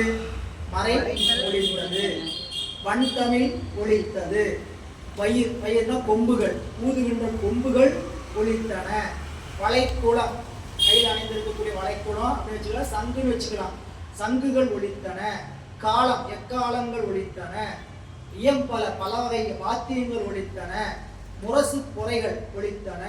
இவ்வாறு எல்லா திசைகளும் அரவம் ஒளித்தன என்று 8 ஒளித்தன காட்டுறார். இதே இந்த கணக்கெல்லாம் இல்லை, 8 வினைமுற்றுகளும் ஒளித்தன என்ற ஒரே பொருளை தருகிறது. பிள்ளையார் வருகின்ற ஓசையை வெளிப்படுத்த உடைய பிள்ளையார் வரும் எல்லை உள்ள பதியோர் உடை இரண்டிலும் கொடியொடு பூந்துகில் பிதானம் நடைசை காவணம் தோரணம் பூகம் நல்கதலி மிடையும் மாலைகள் நிறைகொடும் விலைக்கொடு நிறைத்தார். எப்படி வரவேற்றார்கள்? அவர் செல்ற திசையெல்லாம் அங்கங்க இருக்கிற அடியார்கள் எப்படி வரவேற்றாங்க? வரவேற்க தெரியும். வரவேற்க என்ன பயன்படுத்தணும்? இறை வழிபாட்டுக்கு பெருமான் எழுந்துள்ளார்னா என்னென்ன பயன்படுத்தணும் பாருங்க. உடைய பிள்ளையார் வரும் காலை, அந்த வழியில் இருக்கக்கூடிய பதியோர், அப்பதியோர் உடை இரண்டு 2 பக்கத்திலும் கொடி கட்டினாங்க. கொடியோடு பூந்துகில் ஆடை அப்படின்னா அப்படியே விதானம், விதானம் பக்கத்துல கொடி, இடையில விதானம். இடையில கட்டலைன்னு வச்சா கூட, ஏன்னா இடையில வச்சதுக்கு வேற ஒரு பொருள் சொல்லியிருக்கிறார். இடையில விற்காம என்ன பண்ணாங்க கேட்டா, ஒரு கொடி நட்டாங்க, அடுத்த கொடி நட்டாங்க, அடுத்த இந்த 2 கொடிக்கு இடையில பக்கத்துல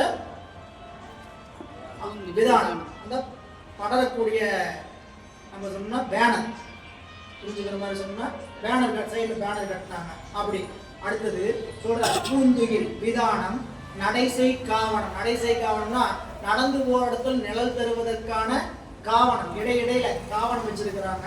பிறகு பூகம், பூகம் பாக்கு, கதலி வாழை, மிடையும் மாலை தொங்குச்சு, குடங்கள் நிறைகுடம் விளக்கொடு நிறைத்தார். இத்தனை வரவேற்பு நிகழ்ச்சியோடு பிள்ளையார் ஒவ்வொரு திருத்தலத்திற்கும் எழுந்துள்ளார். அணைய செய்கையால் எதிர்கொடும் பதிகளானவற்றின் வினை தரும் பவம் தீர்ப்பவர் கோயில்கள் மேவி புனையும் வன்தமிழ் மொழிந்து அடிபணிந்து போந்து அணைந்தார் பனை நெடுங்கை மா உரித்தவர் மகிழ் பெறும் பழுவூர். இப்படி பெருமான் எழுந்தருள் இருக்கக்கூடிய திருத்தலங்களுக்கெல்லாம் போனார். அப்படி போனவர் திருப்பழுவூர் என்று சொல்லக்கூடிய திருத்தலத்திற்கு வந்து சேர்கிறார். ஒரு குறிப்பு, வினை தரும் பவம் தீர்ப்பவர் பெருமாள். வினையினால் வருகின்ற பிறப்பை நீக்குகின்ற பெருமாள். நம்ம ஆள் எதுல சிறப்பு நிபுணர்னு கேட்டா, வினை நீக்குவதில் சிறப்பு நிபுணர். ஆமா, அறுவை சிகிச்சை நிபுணர், சிறுநீரக நிபுணர், தோல் சிகிச்சை நிபுணர். மாதிரி இந்த ஆள் எது, நம்ம ஆள் எதுல சிறப்பு நிபுணர் கேட்டா, வினை நீக்குவதில் சிறப்பு நிபுணர். அதனாலதான் வினை கேடல். பெருமானுக்கு MBBS போடுறது என்ன போடணும்? சிவபெருமான் வினை கேடன்.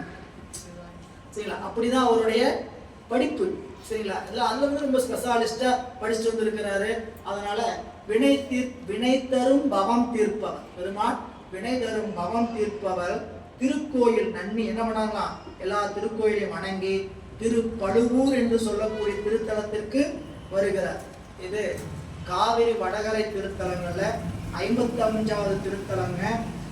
பழுவூர் வீரட்டம்னு சொல்லக்கூடிய திருத்தலம். வழுவூர் வீரட்டம்னு ஒன்று இருக்கு, 2மே இருக்கு. இது 2மே வீரட்ட தலங்களாக 2 பேருமே போற்றுபவர்கள் இருக்கிறாங்க. ஆனா திருவழுவூர் வீரட்டம் என்பதற்கான பதிகம் கிடைக்கல திருவழுவூருக்கு. திருப்பழுவூருக்கு திருப்பதிகம் கிடைச்சிருக்குது. அதனால பாடல் பெற்ற திருத்தலமா இருக்கக்கூடிய திருப்பழுவூர் தான் இறைவன் யானை தோலை உரித்து சங்காரம் செய்த வரலாற்றுக்குரியதுன்ட்டு இந்த தலத்தை சொல்றாங்க. இது காவிரியினுடைய வடகரையில 55வது திருத்தலம். இறைவன் தேவார அகச்சான்று பரசுராமர் வழிபட்ட திருத்தலம். இந்த திருத்தலத்துக்கு பரசுராமர் வழிபட்ட திருத்தலம் மாயூரத்திற்கு அருகாமையில் இருக்கக்கூடிய ஒரு, மாயூரத்தில் அருகாமல் இருக்கிறது தான் வழுவூர். மயிலாடுதுறைக்கு பக்கத்துல இருக்கிறது பேர் என்னதுங்க? வடுவூர் பேரட்டம். இது நெல்வாயில் அறத்துறைக்கு பக்கத்துல அங்க போற அடுத்தது சீர்காழியை நோக்கி போகக்கூடிய தலங்கள் இருக்கக்கூடிய ஒன்று இந்த திருத்தலம். இங்க வழிபாடு செய்து அங்கு அணைந்து இளம்பிறை அணிந்த சென்னியார் பொங்கு எழில் கோபுரம் தொழுது புக்க பெண் துங்கனில் விமானத்தை சூழ்ந்து வந்து முன் பங்கையச் சேவடி பணிந்து பாடுவார். வழக்கம் போல கோயிலுக்குள்ள வந்து பெருமானை உள்ளே கோபுரத்தை தொழுது பின் உள்ளே புகுந்த பின்னான பெருமானை சுற்றி துங்க நீர் விமானம்னா உள்ள இருக்கக்கூடிய கருவறையை சூழ்ந்து வந்து இறைவனுடைய திருவடி முன் பணிந்து வீழ்கிறார். மண்ணினில் பொலி குலமலையர் தாம் தொழுது எண்ணில் சீர்பணிகள் செய்து எத்தும் தன்மையில் நன்னிய வகை சிறப்பித்து நாதரை பண்ணினில் திகழ திருப்பதிகம் பாடினார். திருப்படூர் பெருமானை திருப்பதிகம் பாடுறாரு. இந்த திருப்பதிகத்துல மண்ணிலில் பொலி குல மலையர் என்பது மலையாள அந்தனர். மலையர்ங்கிறது யாருன்னு கேட்டீங்கன்னா மலையாள அந்தனர், நம்பூதிரிகள்னு சொல்லப்படும். இந்த பழுவூர்ல நம்பூதிரிகள் தான் பூசை வழங்கிற குறிப்பை உரையாசிரியர் தரார். எல்லா திருக்கோயிலும் சிவாச்சாரியார் செய்கிறாங்க. இந்த திருத்தலத்துல மலையாள அந்தணர்கள் தான் பூசையில் இன்னைக்கு இருக்கிறாங்க. அது தொன்று தொட்டு அப்படி ஒரு வழக்கு இருக்குது. அந்த வழக்கத்தை பிள்ளையார் திருப்பதிகத்துல பதிவு செய்கிறார். இந்த திருப்பதிகம் முத்தன் மிகு மூவேளை சூடம் என்று சொல்லக்கூடிய 38வது திருப்பதிகம்ங்க. இந்தள பண்ணில் அமைந்திருக்கிறது. இறைவருடைய திருப்பெயர் வடமூலநாதர், அம்பிகையினுடைய திருப்பெயர் அருந்தவநாயகி. இது இந்த திருத்தலங்களுடைய குறிப்பை சின்னதா சொல்லலாம்னு நேற்று ஒரு திருவரும் சும்மா திருத்தலத்தை படிச்சுக்கிட்டே போயிட்டு இருக்கிறோம். அதனால இதே ஒன்று சேர்க்கிறோம். அந்த பெருமானுடைய பெயரால் என்னன்னு படிச்சிடும். நாம முறையா பெரிய புராணம் எப்படி சிந்திக்கணும்னு கேட்டீங்கன்னா, இந்த திருத்தலத்துக்கு வந்து இந்த பதிகம் பாடலாம்னு சொன்னா அந்த பதிகத்தை பாராயணம் பண்ணிட்டு தான் அடுத்த இடத்துக்கு போகணும். சரிங்களா? அப்படித்தான் புராணம் சொல்லி இருக்கிறாங்க. சரிங்களா? பண்ணலாம். உங்களை கோவை சிவகர்மணியா, உரையூரில் இருக்கக்கூடிய ஐயா ராகவன் ஐயா அவங்கெல்லாம் புராணம் சொல்லும்போது இப்படித்தான் புராணம் சொன்னாங்க. பதிகம் அந்த இடத்துல என்ன ஊர் வருதோ பிள்ளையார் பதிகம் பாடினாலும் அந்த பதிகத்தை முழுக்க பாராயணம் பண்ணிட்டு தான் அடுத்த இடத்துக்கு போவான். சரிங்களா? அப்படின்னா நம்ம எத்தனை வருஷம் பெரிய புராணத்துக்குள்ள போகணுங்கிறத நாம தான் யோசிச்சுக்கணும். சரிங்களா? இப்பயே 2019 ஆரம்பிச்சுன்னு போட்டிருக்காங்க. எனக்கு என்ன 2021 தான் ஆரம்பிச்சதான் ஞாபகம். 2019 ஆரம்பிச்சோமா? அப்போ எனவே ஐயா சொல்லுங்க, புராணம் அவசரமாலாம் முடிச்சதை முடிக்க வேண்டிய அவசியம் இல்லை. புராணம் பெரிய புராணம் அவசரமா முடிச்சு எங்க போக போறேன்னு கேட்டான். சரியா? அதனால ஆனா அன்பர்கள் அப்படிதான் நினைக்கிறாங்க, என்னைக்குயா புராணம் முடியும், என்னைக்குயா புராணம் முடியும். ஏன்னா அது தொடர்ச்சி நீள நமக்கு அன்னைக்கு நீங்க புராணம் என்னைக்கு முடியுதோ அதை முடிச்சு நம்ம என்ன தெரிஞ்சுக்க போறோம் இல்லை. அன்றைய நாள்ல நமக்கு என்ன திருவருள் சம்பந்தமா சில விஷயத்த வாங்கி இருக்கிறோம். அன்னன்னைக்கு வகுப்புல அன்னன்னைக்கு ஊதியம் கிடைச்சதா அவ்வளவுதானே தவிர பெரிய புராணத்திற்குள்ள ஒரு தடவை முடிச்சிட்டாங்க. இப்ப சைவ சித்தாந்தத்தை ஒரு தடவை முடிச்சு சைவ சித்தாந்த ரத்தனம் வாங்கிட்டதுனால என்ன ஆயிர போகுது? ஆக போறதில்லை. சரிங்களா? அதெல்லாம் ஒரு ஊக்கத்துக்காகவே தவிர எத்தனை தடவை சைவ சித்தாந்த ரத்தனம் வாங்கினாலும் அதுல தோய்ந்து நின்று அந்த பறைமுறை நின்னமா, அந்த வழிபாட்டு முறையில் நின்னமா, அதுதான் ரொம்ப முக்கியம். சித்தாந்தம் படிக்கிறதோட முக்கிய நோக்கமே திருவருள்ல உரைத்து நிற்கணும். புராணம் படிக்கிறதுக்கும் சித்தாந்தத்துக்கும் ஒரு வேறுபாடு என்னன்னு கேட்டீங்கன்னா ரெண்டு ஒண்ணுதான். அதுக்கு போயிட்டோம்னா நம்மளுடைய தத்துவ ஆராய்ச்சியின் காரணமாக இன்னும் நம்ம மேல இருக்கக்கூடிய பிடிப்பு நீங்கி இறைவன் மீது இன்னும் பிடிப்பு அதிகமாகும். அப்ப எதுக்கு அது என்ன செய்யும்? தத்துவ ஆராய்ச்சியின் வாயிலாக இந்த உடம்பை பத்தியும் உயிரை பத்தியும் ஆழ்ந்து சிந்திக்கிறோம். சரிங்களா? இந்த உலகமும் உயிரும் இறைவன் எதுக்காக கொடுத்தாருன்னு சிந்திக்கிறோம். அதன் வாயிலாக உலகத்தின் மீது நம் மீது இருக்கக்கூடிய பிடிப்பு நீங்கி இறைவன் மீது பிடிப்பு வரும். எப்படிப்பட்ட பிடிப்புன்னு தான் மணிவாசக பெருமான் சொன்னார். சிக்கன பிடிப்பு. எம்பொருட்டு உன்னை சிக்கன பிடிப்பு. நான் வேற யாருக்காவது சிக்கன பிடிக்கும், யாருக்காக பிடிச்சிருக்கிறேன்? எம்பொருட்டு உன்னை சிக்கன பிடிப்பு. வேற யாருக்காக போய் நம்ம பெருமான கேட்டு நாம் உயிருக்கான உணர்வை அடையணும். இந்த உயிர் எடுத்ததனுடைய உணர்வை அடையணும். நீங்க வந்துட்டீங்கன்னா மண்ணினில் பொலி குல மலைய தாம் தொழுது. மலையன மலையாள அந்தனர் தொழுது எண்ணீர் சீர் பணிகள் செய்து ஏத்தும் அந்த திருத்தலத்தில் தன்மையில் நன்னிய வகையில் சிறப்பித்து அந்த திருத்தலத்தில் அந்த பாடல அப்படி பாடி நாதரை பண்ணினார் திருப்பதிகம் பாடினார். பாவினது இசை வழிபாடி அங்கு அகன்று யாவரும் தொழுதுடன் ஏத்த எய்தினார். மூவுலகு உய்ய நஞ்சுண்ட முத்தியார் மேவிய பெருந்திரு விசயமங்கையில்.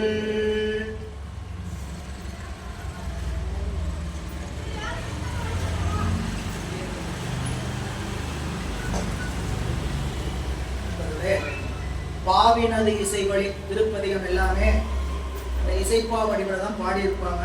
அந்த பாடி அங்கு அகன்று எல்லோரும் தொழுது ஏத்த மூவுலகுய நஞ்ச உண்ண மூர்த்தியாராய இறைவன் பொருந்தி இருக்கக்கூடிய திரு விஜயமங்கை என்று சொல்லக்கூடிய திருத்தலத்திற்கு எய்துகிறார் பிள்ளையார். இந்த திருத்தலம் விஜயமங்கை என்பது விஜயன் அப்படிங்கிறது அர்ஜுனனை குறிப்பிடுது. அர்ஜுனன் பூசை செய்து வழிபாடு செய்து சிறப்பு பெற்றதனால திரு விஜயமங்கை. வடகரை 47வது திருத்தலம், அர்ஜுனன் வழிபட்ட திருத்தலம். இறைவருடைய பெயர் விஜயநாதர், அம்பிகையினுடைய பெயரை மங்கை நாயகி. தீர்த்தம் அர்ஜுனன் தீர்த்தம். அந்தனர் விஜயமங்கையினில் அங்கணர் தந்தனி ஆலயம் சூழ்ந்து தாழ்ந்து முன் வந்தனை செய்து கோதனத்தை மன்னிய செந்தமிழ் மாலையில் சிறப்பித்து ஏத்தினார். இப்போ அந்தனர் வாழ்கின்ற விஜயமங்கையினில் அங்கணர்தம் தந்தனி ஆலயம் சூழ்ந்து வழக்கம் போல திருக்கோயிலை வந்து பணிந்து இறைவனை வந்தனை செய்து கோதனத்தை பசுக்களும் காமதேனும் பூசித்த வரலாற்றை. விஜயமங்கை என்ன தலம் ஒரு குறிப்புனா காமதேனும் பசுக்களும் பூசனை செய்ததுனால அந்த குறிப்பை பிள்ளையார் திருப்பதிகத்துல பாடியிருக்கிறார். திருப்பதிகத்தை வச்சு செந்தமிழ் மாலை சிறப்பித்து ஏத்தினார். அந்த திருப்பதிகம் மருவமர் குழலுமை என்று சொல்லக்கூடிய 39வது திருப்பதிகம் காந்தார பஞ்சமத்தில் அருளி செய்து. 240வது பாடல். விசயமங்கையில் இடம் அகன்று மெய்யத்தால் அசைவில் வைகாவினில் அணைந்து பாடி போந்து இசை பல ஞான சம்பந்தர் எய்தினார். திசை உடை ஆடையர் திருப்புறம்பயம். திரு விஜயமங்கையிலிருந்து அடுத்த 2 தலம் பார்க்கிறார். திரு வைகா. வைகாவூர் என்பது தலத்தினுடைய பெயர். பதிகத்துல வைகாவிலே தான் முடிச்சிருப்பார். திரு வைகாவூர். அடுத்தது திருப்புறம்பயம். திரு வைகாவில் சென்று அருளுகின்ற பொழுது விசயமங்கையின் இடம் அகன்று அசைவில் வைகாவில் அணைந்து மெய்யத்தால் பாடி போந்து. வைகாவுக்கு வந்தார். மெய்யராகிய இறைவன் எப்படிப்பட்டவர்? மெய்யர், சத்து. உலகம் அசத்து, உயிரும் சத்து தான். இறைவனை போல சத்து அல்ல. நம்ம சித்தாந்தம் படிக்கிறோம். உயிரும் சத்து தான், உலகமும் சத்து தான், இறைவனும் சத்து தான். இந்த 3 சத்துக்கும் வேறுபாடு என்ன? இறைவன் என்றும் ஒரே படித்தாக இருக்கின்ற, தானே விளங்குகின்ற சித்து, ஒரே படித்தாக இருக்கின்ற சத்து. உயிர்கள் அப்படியா? போக்குவரவு புரிய. உயிர்கள் என்ன செய்து உடம்பு எடுக்குது. எந்த உடம்பு எடுத்துக்குதோ அந்த உடம்புக்கான அனுபவத்தை மாறி மாறி பெறுது.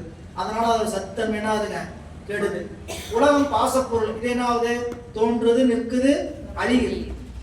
சத்துன்னா நிலைத்த பொருள் தான். ஆனா என்ன ஆகுதுங்க? நிலை வேறுபாடு அடையதுனால அது எப்படிப்பட்ட சத்துன்னு கேட்டா மாறுபாடு அடையக்கூடிய சத்து. இறைவன் மாறுபாடு இல்லாத சத்து. நீங்க இறைவன் மாறுபாடு இல்லாத சத்தாங்கிறது எப்படி நம்ம ஆராய்ச்சி வழியா சிவஞான போகத்து வழியா படிச்சு நம்ம சித்தாந்த வழியா தெரிஞ்சுக்கணும்னு கேட்டீங்கன்னா, இருக்கிற நம்மளுக்கு அனுபவத்துக்கு இருக்கிற மற்ற 2 பொருளை வச்சுக்கிட்டு அனுபவத்துக்கு வாராத பொருள் என்ன பண்ணணும்? அறிவுக்குள்ள கொண்டு வரணும். இறைவன் சத்து, மாறுபாடு இல்லாத சத்து. நான் எப்படி தெரிஞ்சுக்கிறது? உலகம் மாறுபாடு உடையதா, உயிர்கள் மாறுபாடு உடையதா அப்படின்னு இதை தெரிஞ்சிங்கன்னா கண்டிப்பா இதுக்கு வேறான ஒரு பொருள் இருக்கு. அது எப்படிப்பட்டதா இருக்கும்? இலக்கணம் மாறாத வழி இலக்கியம் மாறவே மாறாது. சித்தாந்தத்துடைய அடிப்படை கான்செப்ட் என்னன்னு கேட்டீங்கன்னா, இலக்கணம் மாறாதபடி இலக்கியம் மாறாது. இலக்கியம் மாறி இருக்குது. இலக்கியம் என்னதுங்க? சொல்ற விஷயம் கொள்கை. இலக்கியம்னா கொள்கை. சொல்ற கொள்கை மாறி இருக்குது. ஏன் கொள்கை மாறுது? ஏதோ இலக்கணம் மாறி இருக்கு, அதனால இலக்கியம் மாறிடுச்சு. அப்ப இங்க விசயமங்கையிலிருந்து வந்து திரு வைகாவில பெருமான பாடுறார். திரு வைகாவூர் வடகரை 48வது திருத்தலம். இறைவன் வில்பவனநாதர், அம்பிகை வளைக்கை நாயகி, தலமரம் வில்வமரம், தீர்த்தம் யமதீர்த்தம். வேடன் புலிக்கு பயந்து இரவு முழுக்க இருந்து வில்வத்தை எடுத்து போட்ட திருத்தலம் என்று இந்த திருத்தலத்துடைய தல வரலாறு சொல்றார். என்னன்னு கேட்டீங்கன்னா, நம்ம சிவராத்திரி வரலாறு பற்றி கேள்விப்படும் போது ஒரு வேடன் இரவு போய் புலிக்கு பயந்து ஒரு மரத்து மேலே ஏறி உட்காந்தான். அவனுக்கு நேரம் போகலன்னு ஒவ்வொரு இலையா பிரிச்சு பிச்சு பிச்சு பிச்சு போடுங்கன்னா, அந்த பிச்சு போட்ட இலையை அது என்னன்னு தெரியாது அவனுக்கு. அது வில்வ இலை. காலையில் விழிஞ்ச போது பார்த்தா கீழே ஒரு சிவலிங்கம் இருந்தது. அந்த சிவலிங்கத்தினுடைய அந்த வில்வ இலையெல்லாம் விழுந்து அவனை அறியாமே அபக்தி பூர்வமாக செய்த பூசையினால அவன் இறைவனுடைய திருவடியை அடைந்தான் அப்படிங்கிறது இந்த வரலாறு. இந்த தளத்துல அந்த வரலாறு சொல்ற. அதனால சாமிக்கு வில்வவனநாதர் என்ற திருநாமம் காட்டு சொல்றாங்க. அப்படி இந்த திருத்தலம், இந்த திருத்தலத்துல நம்மளுடைய பிள்ளையார் 42வது திருப்பதியும் பாடுக, அதாவது 39வது திருப்பதியும் 38 வந்து நமக்கு இதுல பாடினார். இங்க 39 2 பதி, அதாவது 2 பதியும் பாடுறார். விசயமங்கையிலும் 39வது திருப்பதியும் காந்தார பஞ்சமும் மறுபவர் போடலமை. இதுல வைகாவில் 42வது திருப்பதியும் கோளை மிடராக. இது ஒரு பாடல் நம்ம அடிக்கடி வழக்கத்துல கேட்கறது. இறைவனுக்கு குரல் நல்லா இருந்தா தான் பாடணும்னு இறைவன் விரும்புறது இல்லை. சரிங்களா? சுத்தி இருக்கிற நாம தான் விரும்புவோம். என்னட்டு பாட தெரியல, கைகையும் கத்திட்டு இருக்கிறாரு, சரியா, தொண்டை சரியில்லை, எப்படி பாடினாலும் இறைவன் என்ன பண்ணுவாராம்? ஏற்றுக்கொள்வார்ங்கிற குறிப்பை தருகின்ற பாடல். கோளை மிடராக கவி கோடும் இளவாக இசை கூடும் வகையா. எவ்வளவு கூடுமோ அவ்வளவு கூடட்டும் அப்படின்ட்டு யாரு தனியா உட்காந்து பாடும்போது இசை கூடும் வகையா சிவபெருமானை இப்படி வேணா பாடிக்கலாம். சரிங்களா? இப்ப நாகராஜன் வந்து என்கிட்ட எடுத்து வந்து கேட்பார், இசை கூடும் வகையான்னு சொல்லிருக்காரு. நான் உங்க கூட உட்காந்து பாடும்போது ஏன் இப்படி சொல்லிட்டே இருக்கிறீங்க பாரு. இது கூட்டமா பாடும் போது சேர்ந்துதான் பாடணும், வேற வழி இல்லை. சரிங்களா?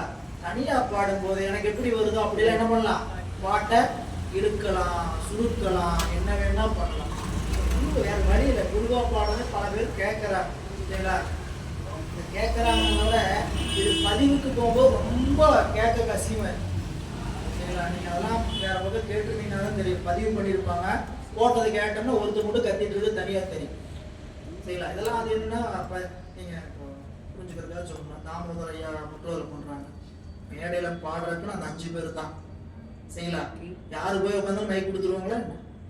கொடுத்தா என்ன ஆகும்? அவங்களோட மாதிரி அந்த வழிபாடு இருக்க கேட்கறதுக்கு இனிமை கட்டுக்குவேன்.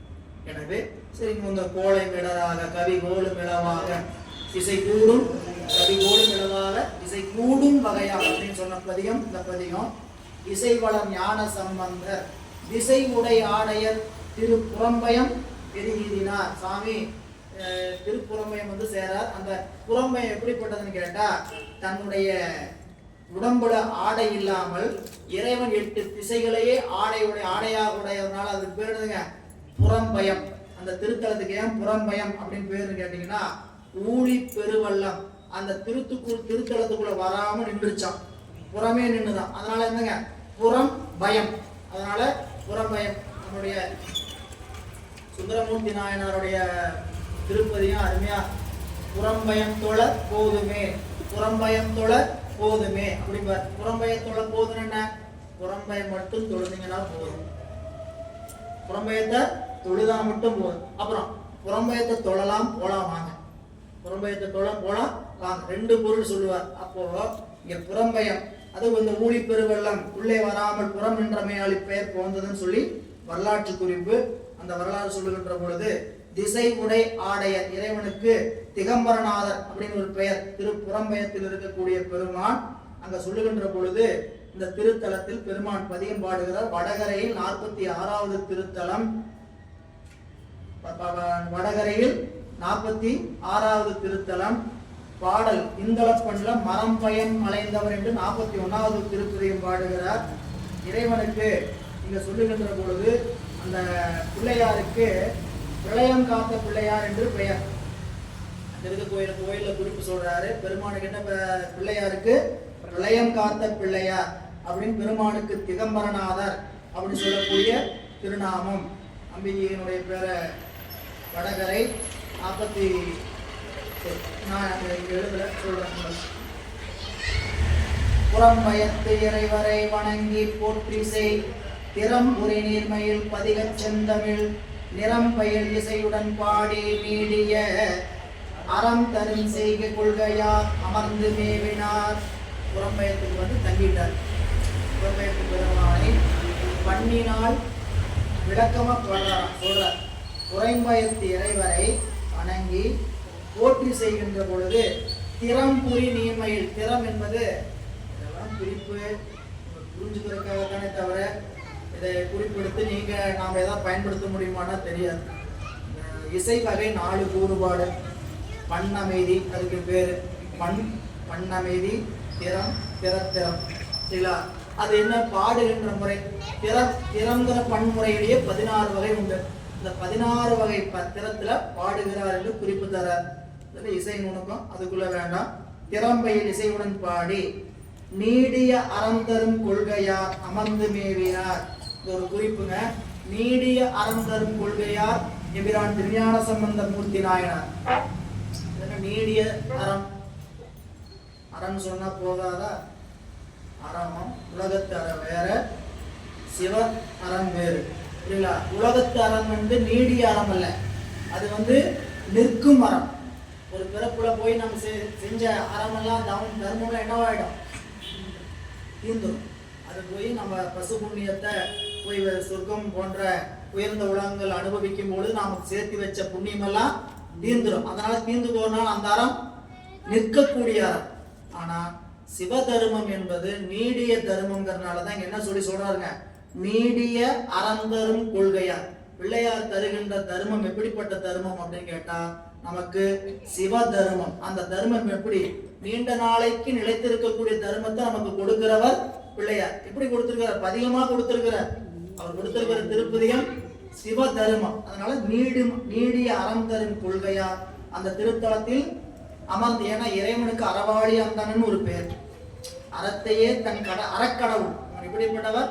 அறத்தையே தன் ஆணை சக்கரமாக செலுத்துவார். அதை சொல்லும்போது அறவாளி அந்தனன் தாழ் சேர்ந்தார்கல்லால் பிறவாளி நீந்தல் அரிது அப்படிப்பார். அந்த அறவாளிங்கிறது பொருள் எழுதும் போது பரிமேலழகர் அறத்தையே தன் ஆணை சக்கரமாக செலுத்தக்கூடிய கடவுள். இறைவன் எதை தன்னுடைய ஆணை சக்கரமா செலுத்துறாருன்னு கேட்டா அறத்தை தான். ஆனா ஏன் இறைவன் அறத்தையே வாகனமா வரார்? அருள் செய்ய வராருங்க. எந்த வாகனத்து மேல வரார்? தர்ம விடை, அறவிடை. அப்படின்னா அங்க என்ன அதெல்லாம் எதுக்கு சொல்லியிருக்கிறான்னு கேட்டீங்கன்னா, நாம அறத்தோட நின்னோம்னா தான் அறமாகி விட நம்மளை நோக்கி வரும். தர்மத்தோட நின்னோம்னா தான் தர்ம விட நம்மளை நோக்கி வரும். அப்படி ஒரு குறிப்பை சொல்றதுக்கு தான் அறவிடை தர்ம விடையெல்லாம் சொல்லியிருக்கிறார். தர்மத்தை எல்லாம் நம்ம செய்ய தர்மம் என்னதுங்க? 10 ரூபா போட்டோம் 100 ரூபா போட்டோம், இந்த தர்மம் இல்லை. சரிங்களா? இதெல்லாம் சாதாரண இந்த உலகத்தை பொறுத்த வரைக்கும் நெறியில நிக்கிறவங்களுக்கு இந்த தர்மம் சாதாரண தர்மம். கவனிக்கணும். நீங்க சாமானிய மக்களுக்கு தானம் கொடுக்குறாங்க, அதெல்லாம் பண்றது அவங்களுக்கு தர்மம் சிறப்பானது. அந்த தர்மத்தை எல்லாம் நான் செய்யறேன் நானும் தர்மம் செய்யறேன் நினைச்சு கூடாது. தர்மம் என்பதிலேயே உலக தர்மினி வேற, சிவ தர்மினி வேற. சரிங்களா? இதுக்கு தனியா விளக்கம் மாபாடியத்துல முனிவர் எழுதுறார். உலக தர்மினா என்ன, சிவ தர்மினா என்ன, சிவ தர்மினியை செய்யறதுக்கு யாருக்கெல்லாம் அதிகாரம் உண்டு அப்படின்னு விளக்கம் எழுதுறார். சரி, இப்போ அத்திருப்பதி பணிந்து அகன்று போய் அனல் கைத்தளத்தவர் பதிபெறவும் தொகை தொழ தொழு கை தொழு முத்தமிழ் விரகராம் முதல்வர் நன்னினார் செய்தலை பணிலமுத்து ஏனும் செய்ஞலூர். அங்கிருந்து திருப்புறம்பயத்திலிருந்து புறப்பட்டு இறைவனுடைய திருத்தலங்கள் பிறவும் என்பது இங்க உரையாசிரியர் திருவியலூர், திருந்து தேவன் குடி போன்ற தலங்களை எல்லாம் சொல்றார். இதை இன்னொரு தடவை வரும்போது பாடுறார். சரிங்களா? அடுத்த தலையாத்திரல பாடுறார். இந்த அளவையும் பாடிட்டு தான் வந்திருப்பார். அந்த பதிவு நமக்கு கிடைக்கல. சரிங்களா? வழியில தலம் இருந்ததுன்னா அதை பார்க்காம போகக்கூடாது என்பது சிவவிதி. சரிங்களா? தலம் இருந்ததுன்னா கோயிலை பார்க்காம போனோம்னா அது என்னதுங்க? சிவ அபராதம். சரிங்களா? நாம அப்படி பார்த்தாவே அத்தனை அபராதம் பண்றோம்னு யோசிக்கணும். சரிங்களா? ஆனா இன்னைக்கு வாழ்க்கை சூழல் அப்படித்தான் நமக்கெல்லாம் இறைவன் வகுத்திருக்கிறார். அன்றைய நாட்கள்ல நம்ம அருளாளர்கள் கோயில் இருந்தா கோயிலை வழிபாடாம செல்லல. நமக்கெல்லாம் எளிமையா போய் வைக்கிறதுக்கு தான் கோயில் கொடிமரம், ராஜகோபுரம், மதிலாம் வச்சிருக்கிறாங்க. மதில கண்டா வணங்கு, கோயில் கோபுரத்தை கண்டா வணங்கு, கொடிமரத்தை கண்டா வணங்குன்னு சொன்னதுக்கு காரணம் கோயில் கருவறை தெரியாம போலாம். கோயிலுடைய நினைப்பு உங்களுக்கு என்ன தெரியுது? ராஜகோபுரம் தெரியுது, கொடிமரம் தெரியுது, ஒரு வணக்கம் போட்டு அப்படியாவது வெளிங்கிறதுக்காகத்தான் பெருமானை வழிபாட்டுக்கு சொன்னாங்க. இங்க அத்திருத்தலத்திலிருந்து புறப்பட்டவர் இறைவோட பிறத்தவங்களின் தொழுது முத்தமிழ் விரகரா, முத்தமிழ்ல சிறந்தவர் முதல்வராகிய நம் பிள்ளையார் செய்தலை பணிலம், வயலின் இடத்தில், செய்தலைனா வயல், செய்தலை கமலங்கள் மலரும் பிள்ளைன்னு சொல்லுவார். அப்போ இங்க செய்தலை பணிலம் முத்து ஈனும் செய்ஞலூர் வந்து நன்னினார் பிள்ளையார். பிள்ளையார் செய்ஞலூர் என்று சொல்லக்கூடிய திருத்தலத்திற்கு அடைகிறார்.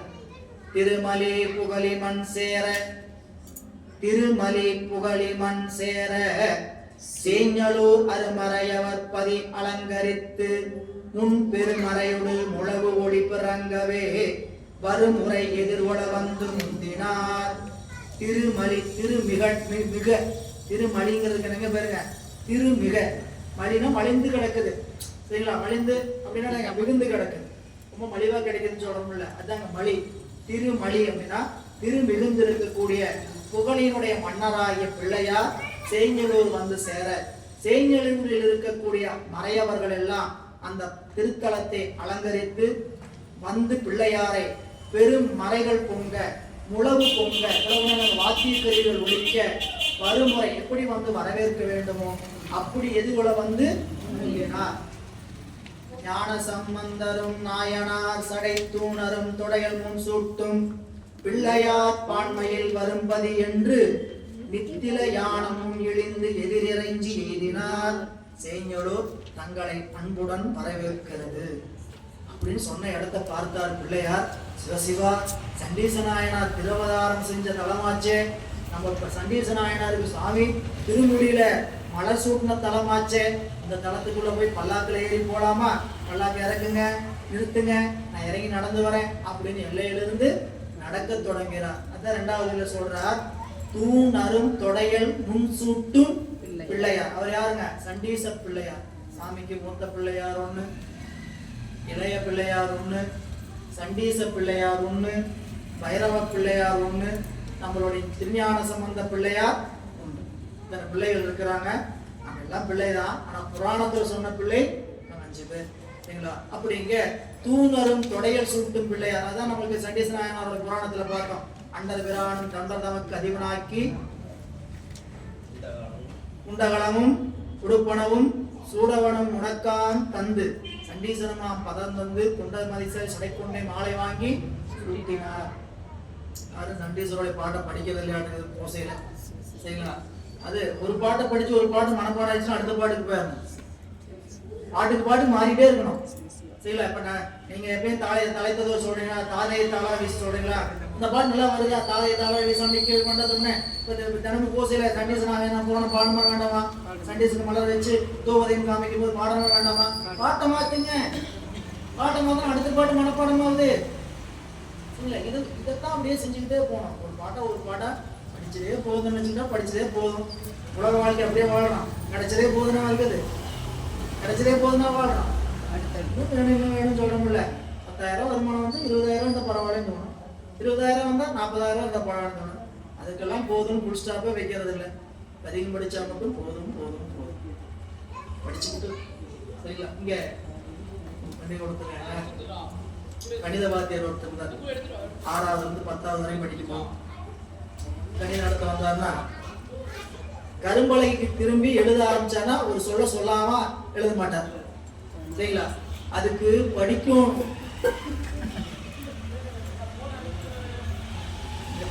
பாடம் நடத்திட்டு இருப்பார்.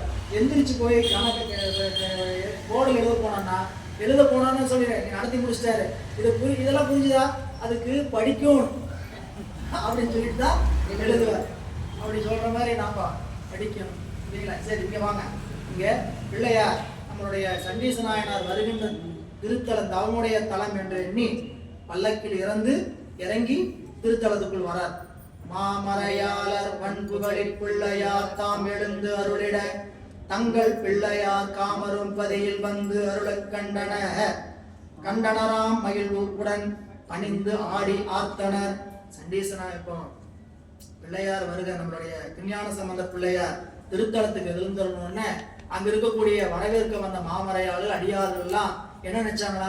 ஓ, சண்டீச நாயனார் மறுபடியும் நம்ம திருத்தலத்துக்கு வந்துட்டாரு அப்படின்னு நினைச்சுக்கிட்டு மகிழ்ச்சியோட ஆடிக்கிட்டே போய் அவரை வரவேற்றாங்களாம்.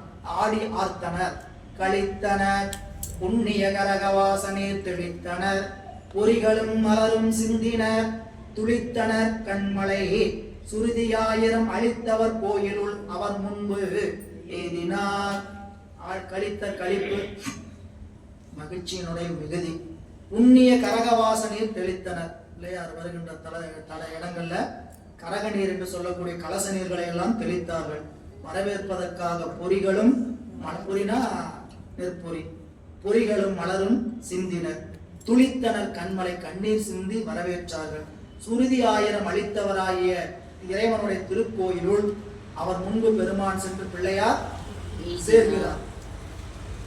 பெண்குரு வேந்தரும் விளங்கும் கோயிலை குங்கிய விருப்பினால் குடைவளம் கொண்டு செங்கைகள் சிந்தி மேல் குவித்து சென்று புக்கு அங்கணன் முன்புற அணைந்து தாழ்ந்தனர். பிள்ளையாரும் திருக்கோயிலை வளமாக எப்பயும் போல் வளம் வந்து தன்னுடைய திருக்கரங்களை சென்னி மேல் உயர்த்தி இறைவன் முன்பு சென்று குனிந்து விழுந்து வழிபாடு செய்கின்றார். வேதியர் சேஞ்சலூர் விமலர் தம்களல் காதலில் பணிந்து அவர் கருணை போற்றுவார். தாதை தாழ் தடிந்த சண்டீசர் பிள்ளையார் பாதக பயன்பெறும் பரிசு பாடினார். இப்போ அங்க திருத்தலத்துல இதாங்க அகச்சான்று. அந்த திருத்தலத்துல இப்படி ஒரு வரலாறு நடந்ததா இல்லையா அப்படிங்கிறதுக்கு என்ன அகச்சான்றுன்னு கேட்டீங்கன்னா, நம் பெருமக்கள் கொடுத்திருக்கக்கூடிய தேவார திருத்துருப்பாய அகச்சான் அந்த பிள்ளையார் பதிவு செய்கிறார். வேதியர் சேஞ்சலூர், அது வேதியராகிய பிராமண சிறுவராகிய விசார சருமராக வந்த சண்டீச பிள்ளையார் சேஞ்சலூர் விமலர் தம் கடல் காதலினால் பணிந்ததனால் அவர் கருணை போற்றுவார். அவருடைய சிறப்பை போற்றுவதாக நாயனார் நம்முடைய பிள்ளையார் தாதைதாள் கழிந்த சண்டீச பிள்ளையார் பாதக பயன் பெறும் பரிசை திருப்பதிகத்துல பாடுகிறார். அதான் பேரடைந்த பாலதாட்ட பேணாதவன் தாதை. இது பதிகம் நமக்கு 42வது பதிகம். பழந்தக்கராகத்தில் அருளி இருப்பது பேரடைந்த பாலதாட்ட அப்படின்னு கறந்த பால். பேரடைந்த பால் என்னதுங்க? கறந்த பாலை தான் ஆட்ட சரிங்களா. பேணாதவன் தாதை, அவங்க அப்ப என்ன பண்ணாரு? அதுக்கு ஒத்துக்கணும் சரிங்களா. சரியா விசாரிக்கலாம் போனாரு, புதைத்தார். பேரடைந்த பாலதாட்ட பேணாதவன் தாதை வேரடைந்து பாய்ந்த தாளை வேறித்தடிந்தன தனக்கு நூலடைந்த தாளடைந்த மாலை சூட்டி தலைமை வகுத்ததென்னே சீரடைந்த கோயில் மல்கு சேஞ்சலூர் உளானே அப்படின்னு திருப்பதிகம். திருப்பதிகம் அருமையான திருப்பதிகம். எதனால கேட்டீங்கன்னா, இந்த பன்முறை பழந்தக்கராகன்னு சொன்னோம்னா பாடுகின்ற முறை ரொம்ப ஈர்க்கக்கூடிய முறை. ஆரபி ராகத்துல பாடுறது, நாம பழந்தக்க ராகத்துல பாடுகின்ற பொழுது கங்காட்டும் முதலானும் பாடுவோம் இல்லைங்களா. அது பழந்தக்க ராகத்துக்குரிய திருப்பதிகம். அது போல திருப்பதிகத்தை படிக்கும் போது பண்ண சொல்லி படிக்கணும். பாடும் போது என்ன நினைக்கணும்? பாட்டு வேற எங்க இருக்கு அப்படின்னு ஒரு நினைப்பு வரணும். பாடும்போது பண் சொல்லி பாடணும். நமக்கு என்ன பண்ண தெரியுமா? இசை படிச்சுட்டா வந்தோம் ஒன்றும் தெரியாது புரியல. ஆனாலும் சொல்லி சொல்லி பாடதான் இந்த பாட்டுக்கு அந்த பாட்டு, அந்த பாட்டுக்கு இந்த பாட்டு அப்படின்னு நினைவு கூறும். சரி, இங்க பாருங்க. தாதை தாழ்த்தடைந்த சண்டீச பிள்ளையார் பாதக பயன்பெறும் பரிசு பாடினார். என்கிறார். சண்டீச நாயனார் திருவதாரம் செய்த திருத்தலம், சண்டீச நாயனாருக்கு இறைவன் அருள் செய்த திருத்தலம், சிவபூசையினுடைய மகிமையை சொல்லக்கூடிய திருத்தலம். திரு சேஞ்சலூர் என்பது இந்த திருக்கோயில் அமைப்புல திருவிடை மருதூரை சுற்றி இருக்கக்கூடிய அமைப்புல சண்டீசர் இருக்கக்கூடிய திருக்கோயிலாகவே அந்த கோயில் இருக்கும். சரிங்களா? திருவிடை மருதூர் என்று சொல்லக்கூடிய திருத்தலம் அதுதான் பெருமானுடைய சிவலிங்க திருமேனி. அந்த ஊரையே சிவலிங்க திருமேனியை வச்சுக்கிட்டீங்கன்னா என் சுற்றுல வந்தீங்கன்னா எந்தெந்த கோயிலாக இருக்கணும்? சுற்றுல நந்தியம் பெருமான் இருக்க வேண்டிய இடம், முருகப்பெருமான் இருக்க வேண்டிய இடம், விநாயகப் பெருமான் இருக்க வேண்டிய, முருகப்பெருமான் இருக்க வேண்டிய இடம், சண்டீசர் இருக்க வேண்டிய இடம், தட்சிணாமூர்த்தி இருக்க வேண்டிய அப்படியே எடுத்து சுற்றி வந்தீங்கன்னா இந்த ஊரினுடைய அமைப்பு அப்படி இருக்கும். பாடல் பெற்ற தலங்களை எப்படி இருக்குன்னு கேட்டீங்கன்னா திருவிடை மருதூர், சரிங்களா, விநாயகர் பெருமானுக்கு வலம்புறம், இங்க சாமி மலை, நம்மளுடைய மலஞ்சுடி சாமி மலை அப்படின்னு சொல்லக்கூடிய, இந்த பக்கம் வந்தீங்க தட்சிணாமூர்த்திக்கு திரு ஆலங்குடி, இந்த பக்கம் சேஞ்சலூர், இப்படி தலமாகவே அமைந்திருக்கக்கூடிய தலம். சரிங்களா? அப்படிப்பட்ட ஒரு சிறப்புடைய தலங்கள்ல ஒன்று திரு சேஞ்சலூர். இன்னிசை வன் தமிழ் பாடி கேத்தியே நன்னிடும் பதி குலோ நயக்க வைகிய பின்னர் பெண் பிறை அணிப்பு வேணி பிஞகர் மன்னிய திருப்பணந்தார் பை வணங்கினார். அங்கிருந்து இன்னிசை தமிழ் பாடி ஏத்தி பிறகு திருக்கடைக்காப்பு சாத்தி அந்த திருத்தலத்தில் இருக்கக்கூடியவர்கள் எல்லாம் விரும்பும்படி நயக்க அந்த திருத்தலத்தில் தங்கி சேஞ்சலூரில் தங்கி பிறகு இறைவன் எழுந்தருளி இருக்கிற வெண்பிறை அணி வேணி பிஞகர் எழுந்தருளி இருக்கக்கூடிய திருப்பணந்தாள் வந்து அடைகின்றார் பிள்ளையார். ஆங்கு அணி சொன்மலர் மாலை சாத்தி அப்பாங்கு பந்தனை நல்லூர் பணிந்து பாடி போய் தீங்கு தீர் மாமரை செம்மை அந்தனர் ஓங்கும் ஓமமாம் புலியூர் வந்து உற்றனர். பாடல் அடுத்த பாருங்க. இங்க பாருங்க, இந்த திருப்பணந்தாள் சொல்லக்கூடிய திருத்தலத்துல கண்பொழி நெற்றியினான் என்று சொல்லக்கூடிய திருப்பதிகம் 43வது திருப்பதிகம் பஞ்சமத்தில் அருளி செய்கிறார் பிள்ளையார். இந்த திருத்தலத்துல பெருமானுக்கு திருப்பணந்தாள், தாடகை ஈச்சரம் பேரு. திருப்பணந்தாள் தான் தாடகை பிராட்டி என்று சொல்லக்கூடிய அந்த பெண் நாளும் இறைவனுக்கு சிவபூசை செய்து வருகின்ற நாள். ஒரு நாள் சிவபூசைக்கு மலர் சாத்துகின்ற பொழுது தன்னுடைய மேலாடை நழுவ இறைவன் அந்த மேலாடை நழுவுவதற்குள்ள தான் காஞ்சி அந்த திருத்தலத்துல அந்த மலரை பெற்றுக் கொண்டார் என்பது வரலாறு. பெண்கள் நித்திய பூசை சிவலிங்கத்தை செஞ்சிருக்கிறாங்கிறதுக்கான வரலாறும் அதுதான். சரிங்களா? பூசை தினமும் பண்ணக்கூடாது, இந்த நாளெல்லாம் பண்ணக்கூடாது, சிவலிங்கத்தை தொடக்கூடாது அப்படிலாம் இல்லை. ஆன்மார்த்த பூஜை செய்யறவங்களுக்கு தினமும் செய்யலாம் அப்படிங்கிற வரலாறு. தலபுராணம் போய் படிச்சு பாருங்க. தலபுராணத்தில் இருக்கக்கூடிய செய்தி. திருப்பணந்தாள் நம்மளுடைய குமரகுருவர் நிறுவியது. திருப்பணந்தாள் பல நூல்களை நமக்கு மலிவாக கொடுத்த திருத்தலம் திருப்பணந்தாள் மடம். திருப்பணந்தாள் நினைக்கும் போது ₹1 50 பைசாவுக்கு நூல் வந்தது. திருப்பணந்தாள்ல இருந்து தேவாரம் எவ்வளவுக்கு வந்தது? 20 வருஷத்துக்கு முன்னாடி ₹1.50 தான். சரி, அப்படி மலிவு விலையில அந்த நூல்ல இப்ப நம்மளுக்கு போட்ட யார்கிட்டையும் இருக்குமான்னு தெரியல. பழைய அச்சு பிரதிகள்லாம் சின்னதா இருக்கும். 12 திருமுறை இப்போ வரதெல்லாம் பெரிய பெரிய நூலை நம்ம படிக்கிறதுக்கு தகுந்த மாதிரி நம்ம பதிவுல வாங்க ஆரம்பிச்சிட்டோம். அன்றைய நாட்கள் நூல் கிடைக்காத சூழல்லாம் இருந்தோம். நூல்லாம் அவ்வளவு எளிமையா நூல் கிடைக்காது, நூலே எளிமையா கிடைக்காது. சரிங்களா? இப்போ ஒருத்தருக்கு ப்ரெசன்டேஷன் பண்றோம்னா 12 திருமுறை தான் ப்ரெசன்டேஷன் பண்ணோம். சரிங்களா? இல்லாட்டினா ஒரு வியாபாரத்தை சரிங்களா அப்படிலாம் கொடுக்கக்கூடியவங்க அந்த நாள்ல. அப்படி கிடைச்சதுதான் முதல் திருமுறை. சரிங்களா? திருமுறை முதல்ல கையில் வந்தது அப்படின்னு கேட்டீங்கன்னா அப்படிதான் வந்தது இல்லை. எனவே இந்த திருப்பணந்தாள் மடம் அப்படிப்பட்ட பணிகள்லாம் செஞ்சாங்க. அதை நினைவு கூறணும். இந்த 249வது பாடலோடு இன்றைய சிந்தனையை நாம் நிறைவு செய்து கொள்வோம். திருச்சிற்றம்பலம்.